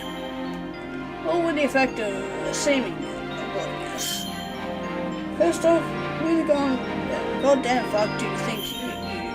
First off, I draw. We should do introductions. find myself a bit of a disadvantage. You Miss Susumi, let's barking bit of laugh. You don't need to know my name. Miss Susumi, got it. Susumi looks hard at the immortal. May, she says. Wife to Miss Susumi. The mother to Lin Kochuran. Father is to Susumi. Hanashiro. You speak alone, please. Lin Kochuran looks vicious. Whatever would you need to speak to Shirasama alone for, Mother? Whatever it is it that you can't say in front of all of us? Oh, I do forget that you used to love secrets. God knows you told me one I would die before forgetting. Mother still doesn't know. You die before knowing. Don't you believe for two different things, my son? May says. Perhaps I don't deserve it. You don't, I say. Hey now, let's just be civil. Then Kochuran's brother says, doubly younger, but only by a handful of years. I'm Lin Susumi. You can call me Susumi. No. It's Mambe-chan asks. Do you know me, Shirasama? Do I? I can only lay my head on her shoulder, nuzzling to it. Confused but needing affection, which Mambe-chan gives so naturally. So I wonder that we haven't actually done it before. May watches us like a hawk, but she is a cat. Not even two-tailed at that. Tell me, your relationship to my son, Lordly Kitsune-sama. Yumi Susumi says, slamming their fist on the table. Mambe-chan wraps an arm around me, calling me into their side and then freezing my fingers out of their quarter shape. No, you had no right to interrogate Shirasama. Also, when you stop being a father to me, Mama. I'm graciously here to hear my dying mother out. And after she dies, you ever come back here, burn down the house with you in it. You son, you wouldn't. You don't know me, Susumi. Didn't know me before, but you as fuck don't know me now. May stares at me as though remembering. She speaks to me in a Yuri tongue, old and rusted, not quite attuned to the tone of one. Ashiro, how long has it been since you knew where to go? How long have you travelled to and fro? Lost with nowhere to go. I'm so sorry, I didn't know. But I was a child. Lumishi, Shirahana, and I, we were just children. Couldn't have known. Voice comes out like a tarnished gold, so I've already forgotten the tune to world. Might not have known, but you could have kept me, being so easily owned, and being alone. Could have been kind, could have let me into your glow. Not have just let me go. Tempt with every whim, bit of wit and wonder, cause all my peers tore me asunder. Still have nowhere to go. Didn't have to break my arm just because I sickened you so. Even a child could tell Chada was too much. Child I had been touched. May have been a child, I say, but so was I. Head Lushumi, May says. I was black out. You mean Lushumi? Lumoshi? Yeah. Same lady to prey on me when I was a child of 13. I still didn't know how to get mean. That young, you still matter. Even I now, as a hatter, know this and more. Rabbit may have shown me what was behind heaven's door, but Lumoshi showed me more. 2 years older than I, never seeing eye to eye. All the same, imploring me not to tell because it would fill the heart of the one he really loved. And I, little dove. What are you talking about? You need to stain his name. If you're embarrassed by what you did, Lady Lemoshi was an honorable man. Understand? Lady Lemoshi was an honorable man. When I touched you out of pity, we know what you were like. Sympathetic and lucky touched you rather than out of spite. It breaks out of Yuri's tongue. When she speaks, all in the room are stunned. That's why he kept up with you when he was with my sister. He was so infatuated, practically forced yourself on him. There are times, understand, when you are dealt a killing hand. There is no need to pray because you are the god in the room. If you can't help yourself, then who? Lemoshi, saying plain language. Using a child that had already been used and who still is a sentient would follow any command, beg for anyone's hand. Lemoshi, as a mid-teen, child of 15, touched me. Barely 13 at the time, no more knowledge of the sublime than at his hands. He who taught me more than I should know, anyone should know. He who I want to, because I had no luck, no home, pushed me farther than anyone should go. Apologized for what the White Rabbit did, not how Lemoshi exploited that. Lemoshi, my first love, saw someone that he could always fuck.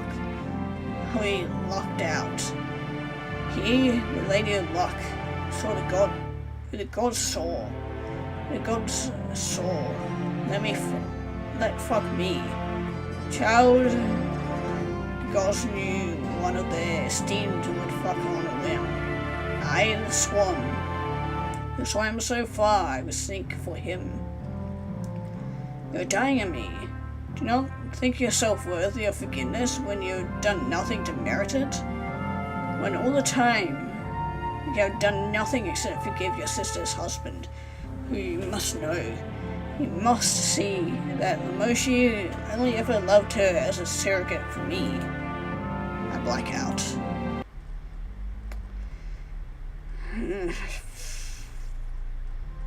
Yeah, did warn about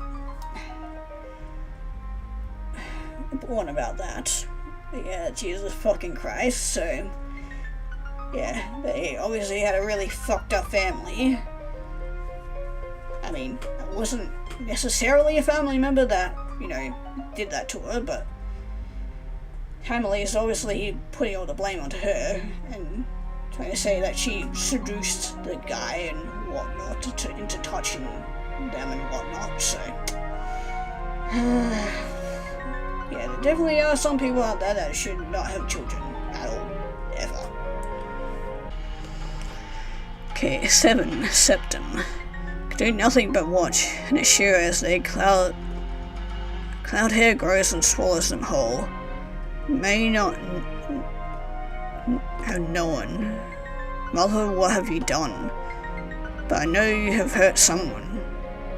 Told to trust me. I, my son, you are not welcome here. If you return, I'll gut you like a deer. Choose to have no part in my life for 23 years. You've not had the right to enter it here. Now, Nissan, I'm sure we can. Sumi, I hope you live long and well. I will not hesitate to show you fear, should you ever come near. I'm telling you now to leave. I shan't repeat myself again. Worthless, ungrateful child, Mama snarls. They will wrap up my dying immortal mother, the precious only-born son, and leave, but not without this. My mother says, when I die, I will die without regrets, because at least I tried. No, mother, I say. Want me to give you would have had to take the blame. You, without shame, to the end, are saying it wasn't your fault. How you didn't raise me.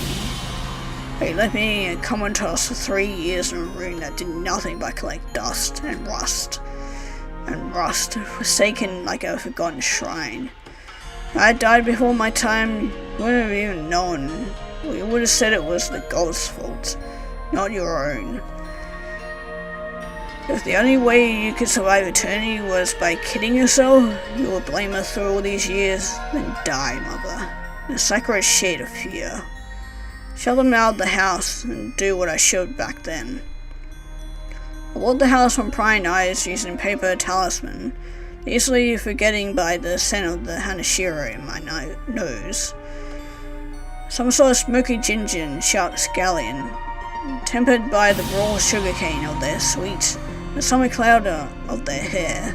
You smell them, so they're here. I'm losing my composure, feel it in my flattened ears. But before I can look for Hanashiro, who I know is here, I had to make sure they're safe. I know I joked when I told them to trust me. You shouldn't have trusted me. You shouldn't have trusted me, Hanashiro. Check every room in the house for you. It is methodical at first. Every corner, every room. It's then growing stronger in the bedroom. But the bedroom has last places to hide. Every room that is upstairs, a little lair, which is just a living tree woven nest of pillows and blankets. That's about it. Nothing for the rest. It is a bit of a floor space where I've always meant to get a rug, where the lights from below the house glow. I think nothing of it. Shiro-sama, please, you've left. They come out now. Silence. Look at the house unseen, because there aren't many places to hide. Barely any furniture beyond what my fucking family used to stay here without my permission. None given. Just futons on the tatami mats. Read to a room because even my dying old mother knew better than to sleep in my bed. Guess it's territorial, she once said. Shiro-sama, please, will you come out? Camellia. Okay, cool. Didn't really need mouth noises, but the tremulous agitation in my voice rings like a koto string. I don't know, Shiro-sama. I know you have been wronged. Why have I then taken it on myself to write what has been wronged? I've never given a damn before now. A song is a song is a song. Cicadas sing differently than birds. Do swans sing at all? A swan song is what a swan song sings before it falls. Have I just heard a swan song? Swing swan, carry on, you must carry on. You have been pick-rotted and toothly abandoned by you. And if you don't know, you must know. So have I. Don't know what to do, so I clear room by room, checking for swans beneath the katatsu.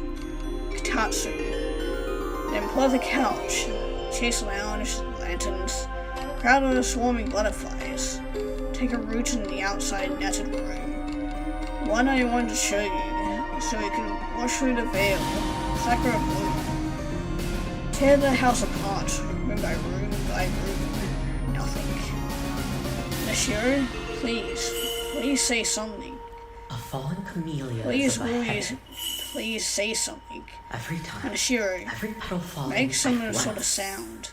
Need to know, Hanashiro. You and I are alone. Not just now, but you and I, we're alone. Birds of a feather. No, we are. I know together. Hanashiro, please. Hanashiro, neither of us have a place to call home. Neither of us now, neither of us never, have known. I think, do I presume, to know that you want me? And not who you see when you look at me? It's too much to presume that you want me. Tear down the curtains, knocking on walls furiously, till I stop hearing the hollow sound, but nothing but knocking. Nothing but my silent feet padding along. Can I talk freely? Nashiro, Mother isn't immortal, you know. Said she thought she was the last once. Type of mortal that belonged here, like you who has been cast from the heavens. Came here to play, to sway to seven, not to stay till the never-ending heaven on on Earth. Where's to question your worth? If it is true, then you do not belong here, where cataclysms kill, more than even heaven is worth. It's not knocking on the floors, watching your auras for flickers of dim light, so feverish. Childhood immortal is rarely an immortal, but my mother had hoped I would be, though she said such children were sickly. Even then, at 5, half till 10, I was a strong and healthy child, quiet. A child is to become an immortal, you have to succumb to eternal slumber. Mother said unspeakable sleep because of some god foolishness. I hissed at all the myths, though I know some must be true. Doesn't matter if it was true. Hands are torn, bloody, and splintered from the timberwood floors, trembling viciously. Nothing, no sound, nothing. Tremor worsens, but I can still smell you. It mattered that my mother believed. By the time my brother was born, when I was age 4, so a year before she told me the law, she had already stopped believing in the son she'd birthed. She was supposed to see true Jew after morning knew. But by the time he was old enough to speak, knew even at age 7 how it would be. Sumi is Mama's child, so she loved him best. Because my mother loved Mama, she also loved him best. Sound changes and moves. It's like it's listening, like there's movement in the air. Like a wildflower breeze through a cavern. I can feel it. Circle the bedroom until I'm lying on the floor, knocking. I was 20 when I got sick. Nothing to do about it. Lost the ability to get out of bed. Lost the ability to be fed. Because I was forgotten when I didn't assert myself at the dinner table. When I never did, I hid and hid. Went hungry one day, fell asleep, didn't wake up. My eyes burn a seethe, wipe at them. 3 years, I didn't wake up. When I did, I went to an undisturbed room. So long forgotten that there was dust on the goddamn doorknob. Silver of it had tainted. The window had gotten dirty. The last of the acidic rains, stained and forgotten, abandoned. Choked in cobwebs around the canopy. Worked to a lively house outside me. Rather laughing. Laugh, then I hear it. Choked back sound of crying. Shirasama? Eyes of touches out from below. I swear to go. Tear the floorboards apart before I realize there's a door. And a crawl space opening before me. Below me. Yesterday gone organic as light. God. You choke back sobs. In your arms, a living, sleeping rabbit. Guts are torn out and empty. Flesh reds, stuttering, pulsing. No intestines. There are no organs.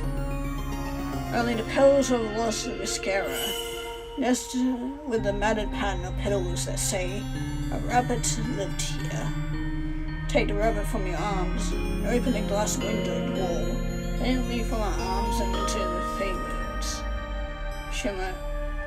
Shirasama, I say, leaning down. Snap up like a viper, snatching my throat. I go limp. Now that you strangle me. Hurts so fucking bad my eyes water. I gasp and wheeze until I stumble, standing, dragging with me out of the crawl space. Debris. Let go as spots fill my vision, cheeks prickle with numbness. As I gasp, catching my breath, slightly fall in the face. Can't help it. I laugh. Bare hand. You're confused. Yes, what of it? Your skin. I cough, doubled A over. fallen camellia is a beheading. Losing my shit. Every time. Have Every skin? time falling You at once. touch me with your skin. A severing. And you like that? Oh god, yes. Yes, do it again. Don't even ask. You just smack me on the cheek. calming spin and a little hot between the hips. It hurts, but the fucking open-handed sound of your palm against my cheek makes my knees weak. I liked it too, you say.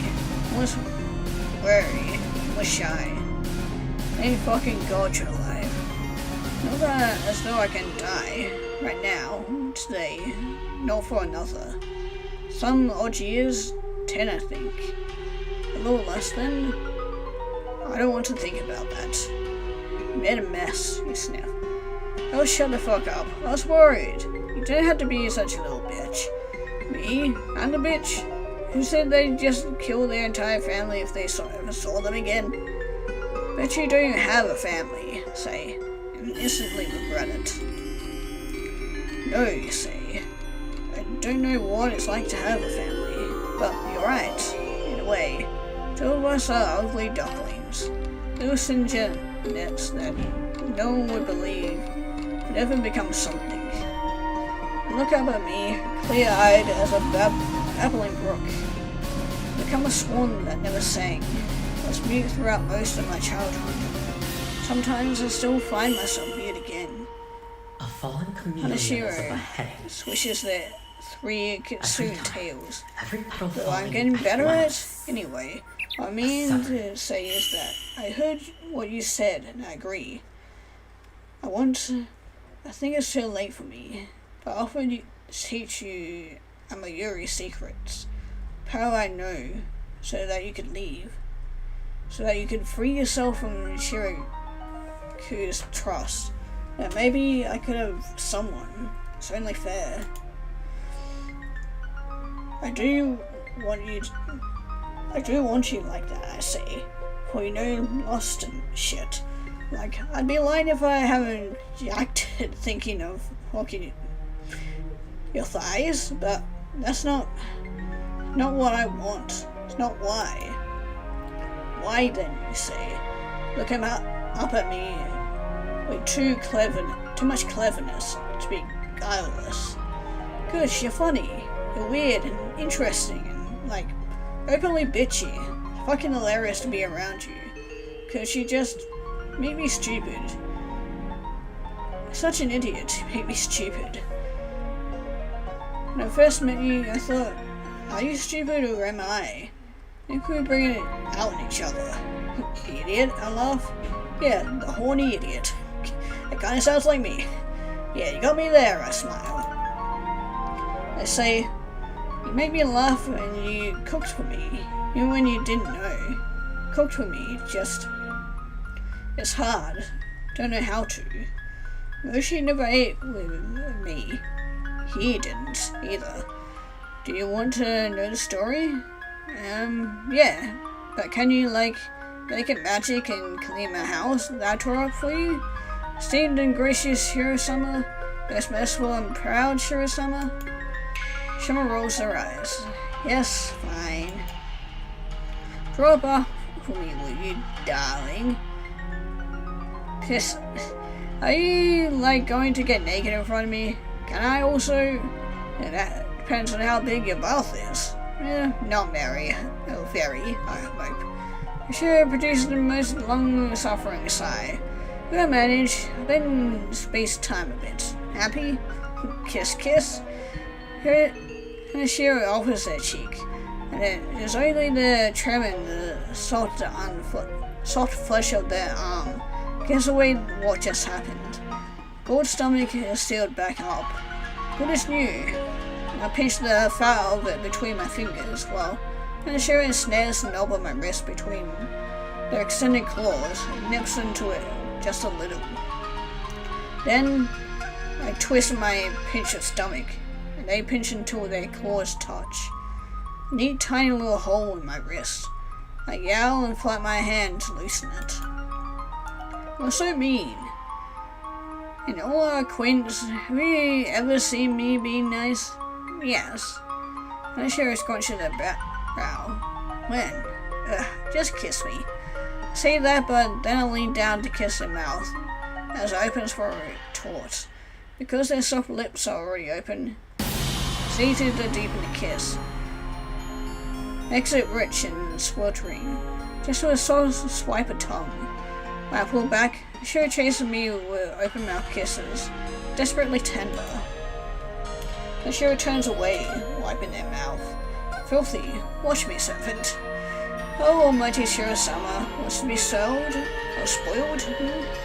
Almighty Shiro-sama is covered in blood and spiders.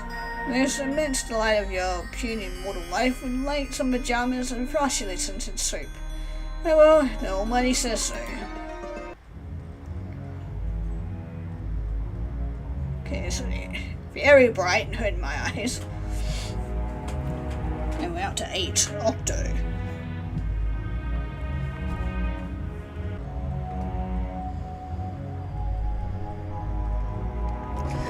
I am fooling myself to think that I'm fooling anyone, because the moment we step into that bathroom, Uncle sure knows something is wrong. If you know who I am, they say. I slide away, but then they focus. Cat who holds the pearl of all the world's grace, heaven's divine length, the tracery of fate, all within a pearl of the end of the world. 'Tis a Baki pearl. What are you talking about, Shiro-sama? Nothing. I don't remember what just happened. Know you, though. I know you. I always have known you, in any shape. When what happened to me was not sex, but wash my hair, will you? My lord so requires it, when Kacharan draws. I restored the house to its previous state. Bathroom has a dinky little shower above a generous bathtub. I trust without the slightest sense of self-consciousness. Simbame fills the tub. Randy has these pill-shaped lights on the counter, like a cracked geode, with erupting amethyst, fitting for a conversation like this. Completely nude. I nudge Simbambe aside, stepping into the claw-footed tub, reaching up to open the window. Sound of cicadas rings through the air. Summer of it. How fair, how far. Fragrance of the night air is calming. Down the human moss and the spice of the ancient wood, and the wonder of what's out there. I know, of course, the horrors of the world. Know what happens when you don't let a swan's wings unfurl. A swan that's already can't sing. I know how deathful it is to live in a world. Bath is ready, Shiro-sama. Let's step in, but before I do leave Kura-chan's robes, slide them off their shoulders and invite them in with a hand. Look at them, the scars across their chest, twin Nekomata tails, sable-tipped with a cream color along the longer lines. Kiss them with more warmth than heat.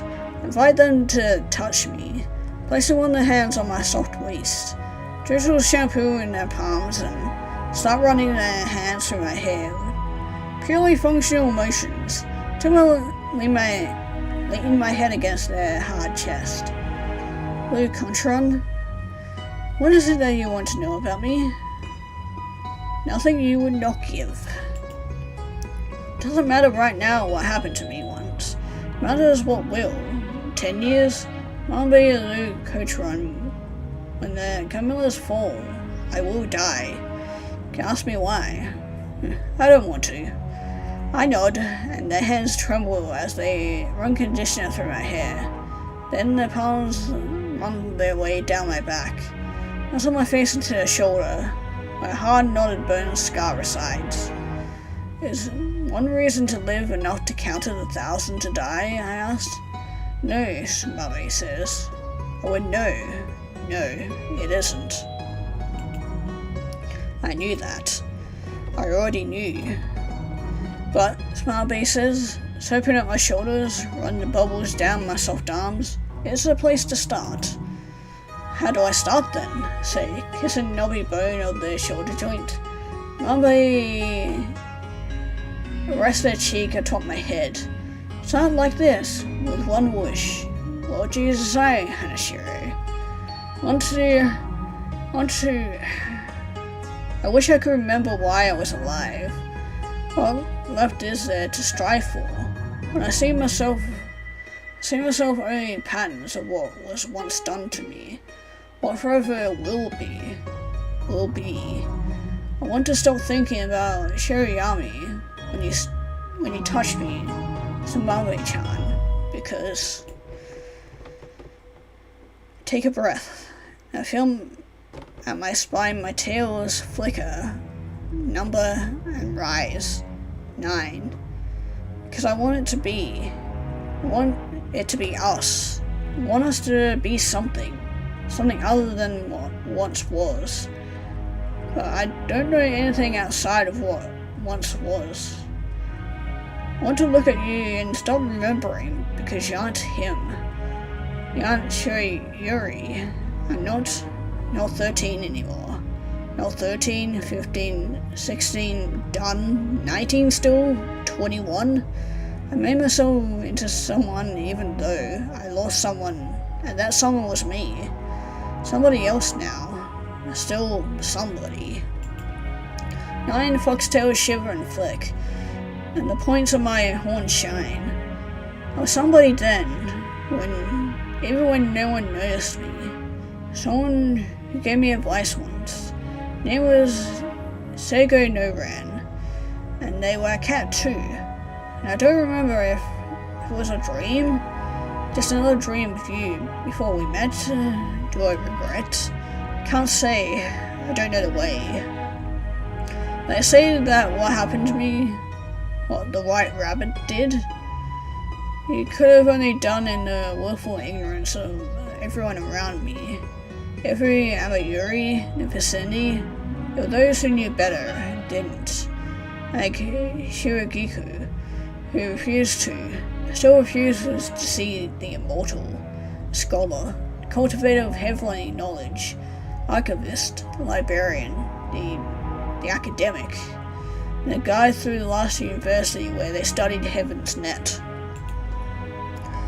I laugh, sound rumbling against the blue Kotran's thin chest, but the irony, sheer irony, is that I know more about heaven's net than Shiragiku ever will. I've seen the threads, I know how they move. I've heard their songs, and that I can prove. The good mentor, Shigeru, he cared for her like a daughter. The wolf in his pack, wolf he sent back home to hunt, while he was alone, hunted for himself. Little, unspeaking creatures he tangled up in his words, in his songs, till they had nothing of their own, nowhere to belong. Sage Shiro was never a wolf, but he was raised one. I smile and look up into Toromori, firefly forest spiced with the night wind. Now, am I speaking of myself, or she, even her, Shiragiku? You are Fox Hanashiro, just as cunning as one. That's what you need to become. No one can begrudge you that. What you need to become so that someday you can come back. Then Koshiron kisses me then, full on the lips, breath warm like a fey wine, smoothly burning as plum seek, or sake. I don't know where you've been, but I know you're here. I know you can see the past. I know you can have seen it, and come back. Say nothing, but I know they're right. It's not a comfortable silence. Ask me what you were going to ask. I don't want it anymore. He's back, still in their arms, under the showerful. It's one cold, wind tickling my bare shoulders. I wrap my 9 tails around us both, soaking through as they are, but glowing with foxfire. I have no idea what you're talking about. Yakutron takes a breath. Do you still want it? What you asked for, or asked me for? I asked you how to take down Shiragiku. Voice is steady, even. The question is if you do. Now Leo Kucheran is silent.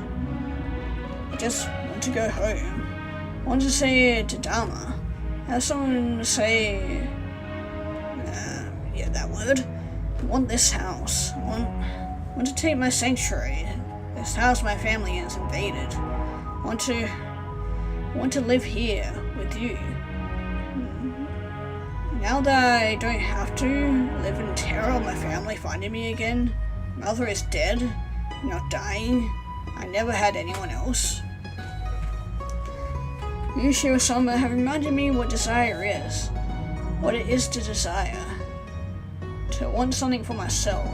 That something is for you to have a home. I want you to go home. I want you to feel like you have a place in this world. You belong in this world. That you belong. I want that future to be with me. And it doesn't have to be me. As long as you have that future at all. One reason to live is not enough to encounter the 1,000 to die. But it's a place to start. It makes you ask, why? Why do I have to die? Why does this one thing make me feel as though in this uncelestial sphere I have somewhere to go? I have a home. If only for a moment. That moment brings moments more and reasons more. Feelings more of being at home. I heard once one empress of heaven say that holy is in our hearts. It's in our hearts alone to her. Holy was enough to live. Holy was home. In the country of heaven, kingdom in the country of heaven, the heavenly lilies, and Mayuri resides in.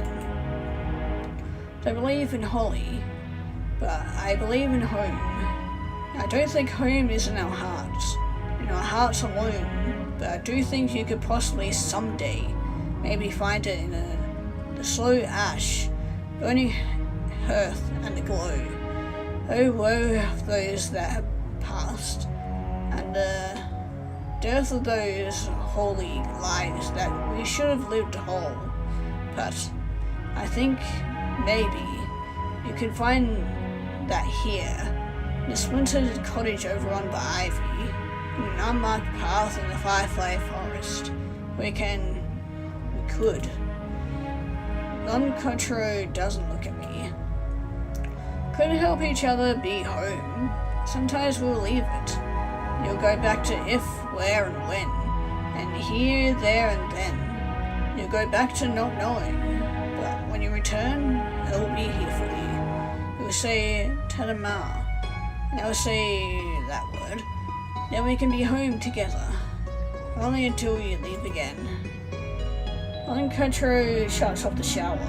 Since we were shivering and they find us undergarments, two soft yukatas, with our feet still wet, pad across the light floating underneath the floorboards, illuminated less with spirits, now with the fierce violet and gold glow of foxfire.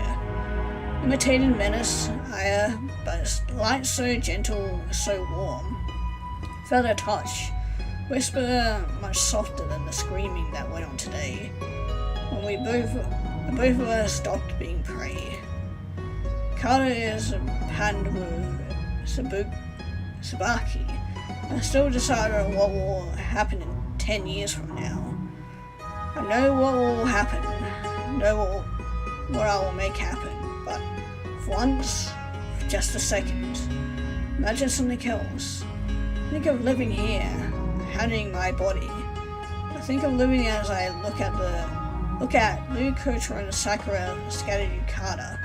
As they take my hand, we step through the forest, trotting on moss and fungi, slipping my fingers past their chin as I trail across the bark of the trees. Lou Kotra takes me to a grove where fireflies burst with colour in shades of amber, gold, pink, and rose. Catch their lips in a kiss, fireflies flickering past our cheeks, lighting on their pointed ears, tangling in their hair. What I want? Tsubame-chan? Yes, Shihiro-sama?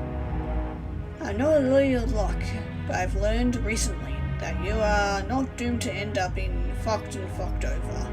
exchange for the fewest crumbs of affection dust in whomever's throats was. Rather, I have 10 years left. I don't want to spend them the way I have been.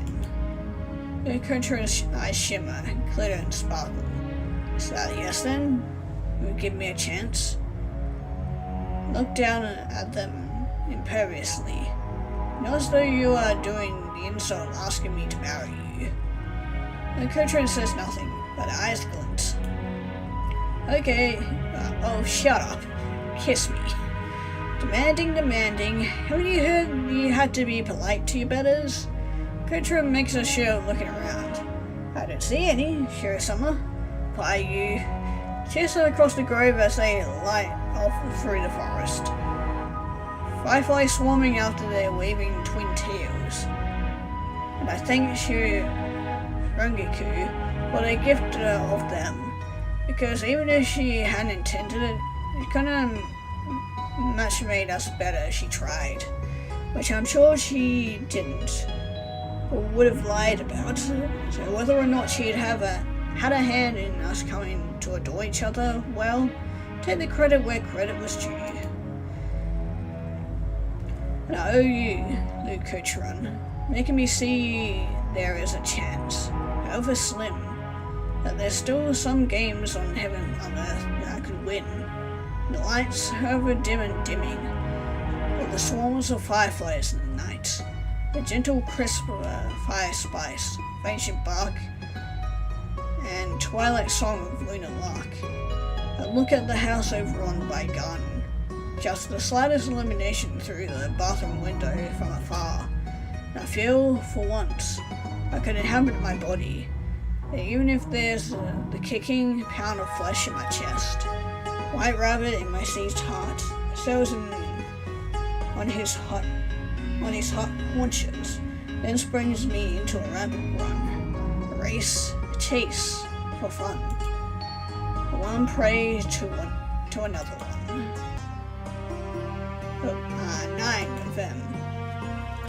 I know who I was, but not who I've been, and it is since him. Don't know anymore if I know who I've been. Heaven's net, whose door more and more. Do you know Snubbly-chan, White Rabbit? Have I told you? I let the White Rabbit make me his rose bride.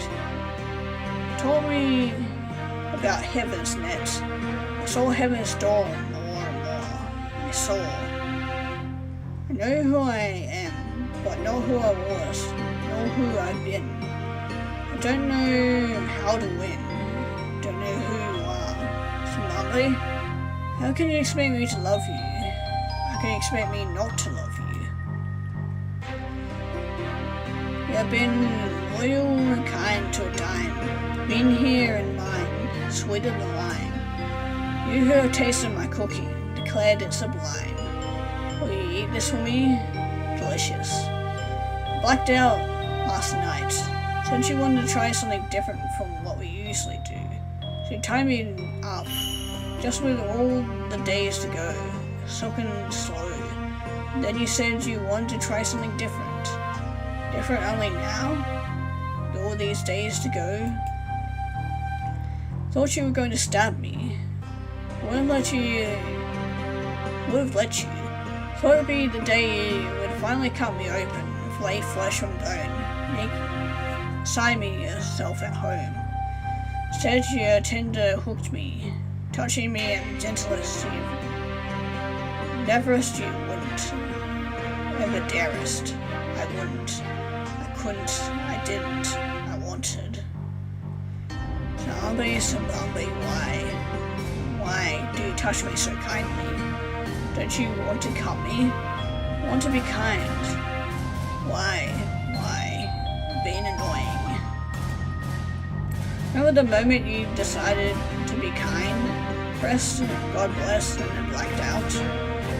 How do I say I love you when the only love of no one is where I've expected to be hit, twisted, turned wrong? The gone and burnt sugar, curdled milk, and singed walnuts and sewed silk. How do I say I'm sorry? I don't remember what I know you meant. Heaven sent heavenward. How do I know I'm sorry without giving up who I am to you? 'Cause I mean it this time. Sorry I don't remember you sometimes. Don't know who you are all of a sudden. Sometimes, frequently. 'Cause I might know, but I don't remember. I don't remember, but I know how the days will go. I know too. Are you willing to try to save me? One you want so much that one you want, see unimaginable worth. More than split starshine or heavenly oak.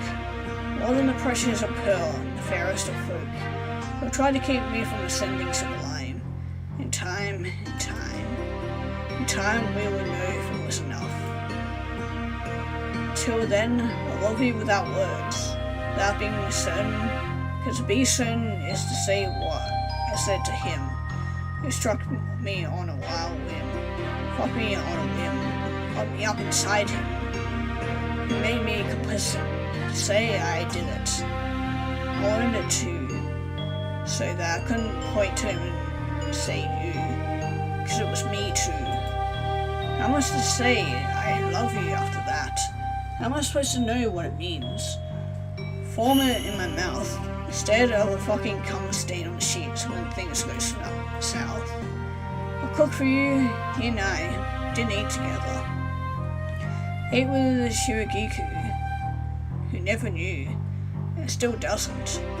I ate with Shirayuri, had eyes only for Shirahana, when he wasn't fucking me in the sheets. Pleading for me not to tell anyone, just for fun. Pleading for me not to tell her.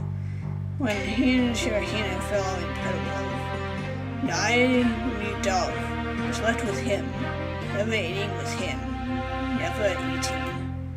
When I eat with you, it's new, it's feeding, it's caring. When I fucked after you sucked that noodle from my hand, fell off the bed because you pushed and shoved. Because you wanted to be on top this time. You want to ride. But I like it better when I get to fuck you into you. Shoving you down into my sheets. Which I picked up, which are quite sleek. But a little slippery like a silk always is. So we both fell down and tumbled and bruised ourselves. Night sand. I hit my head on yours. It was terrible, but hilarious. How stupid we made each other. How stupid you made me. To want to feed.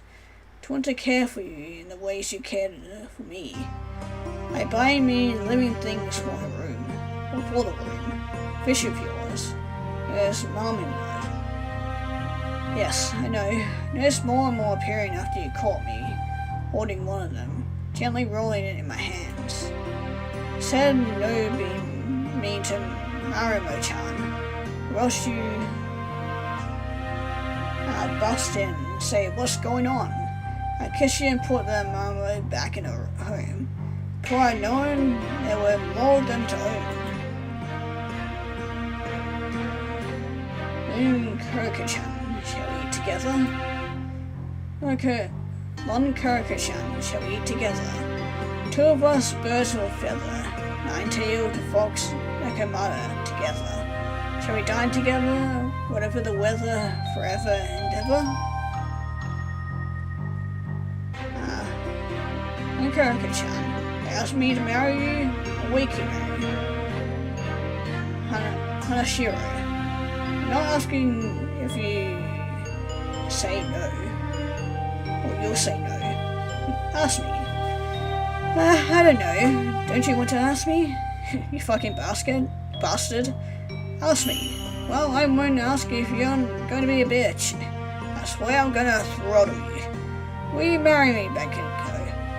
Shall we dine together, feather to feather, till the sun sets forever, till the merry weaving weather rains sakura upon us, as though Okizabaki will never dawn on us? Will you marry me? That will make a difference when I can't promise it. Want you to make me believe that there is a life before me. there is a future. No need to make me believe it when I've never had a home. I've never with someone who's known and never needed to forgive me for who I was. Someone who's learned my tongue. Someone who knows. Even if we are only married for 7 months. I want it. I hope. No, I think. It's been 9 years since then. Since we ran through the Firefly Forest. Hadaru Mori, I think. Mother Emperor. I know you have known me. I know what you think I deserve. I spent an eternity trying to earn it. Way back into your regard. Way back home. Because the loss of your love was a mirror shard through my heart I'd never own. But this, along with Simbambe Lonkurtaran, it's made me Nine Tails, someone else, something else. Nine Tails and someone else. Lost someone, and that someone was me. I lost someone, and that someone was me. But I became someone else, someone that could marry. Do I know for certain if that's enough? No. But I think it is. And that's it. It was kind of a nice little ending, where the character kind of learned how to live with their trauma in a way, although it was still there, obviously.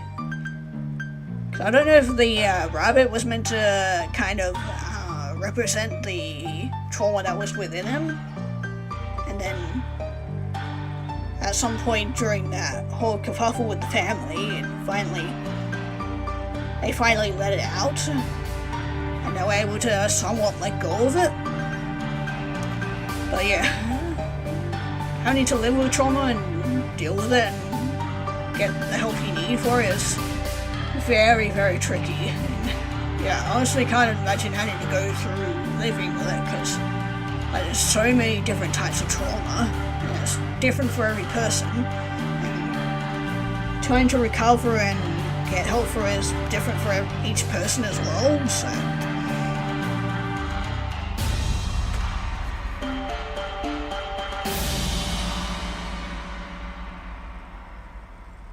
And yeah, especially if you're not sure on what's going on within you, because it can be hard to deal with all the emotions that come with it and come out, because with some types of trauma, you sometimes have struggle to, like, what's the word? Regulate your emotions. So, like with anger, sadness, crying, all that sort of stuff, but yeah, and then, like, there's also, like, making you lash out and doing impulse decisions, like the main character here, where they would, like,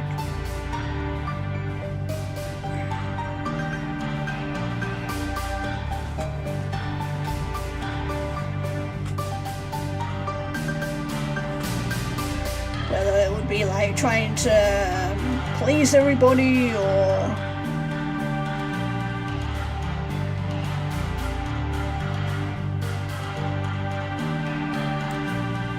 yeah, even like I'm trying to get through my thoughts, but yeah, it can lead to either good or bad, and can potentially also, like, make you toxic in a way, like where we saw at the beginning of the game, where, like, the two characters were definitely not that great on each other. They were very toxic for each other, but eventually they made it through. But yeah, and the same with, like, the main character, where they found it easier to just get everybody to hate them instead of dealing with the fact that somebody might actually give a shit about them and care about them, because they were so used to everybody just not liking them. And then, yeah, obviously on top of that, it was then easier to then push that person away once they started hating them. But yeah, I'm just kind of rambling. I'm clearly not a fucking professional, and I'm clearly not somebody who's gone through like extremely bad trauma like what the main character or characters went through. But yeah, just kind of get my own thoughts on it. But yeah, very interesting. But holy shit, I just looked on OBS and I've been recording for nearly 3 hours. Holy crap, I got way into that. I didn't realize I got so into that story, I didn't realize I'd be going for so long. But probably why my throat is hurting so much. But yeah, very interesting. You guys want to check this out for yourself? I know there's, with each of the language choices, it does different. It's different. Like the Japanese and then also English. Japanese one is also different. I don't know. But I'm definitely not going to be reading through those. And I also don't know what would have happened if we had a choice right at the beginning, with choosing the characters. But I don't know. If you guys want to check this out for yourself for whatever reason, link will be down in the description below. And yeah, we'll be moving on to the next game. And yeah, make sure you guys stay safe out there, okay?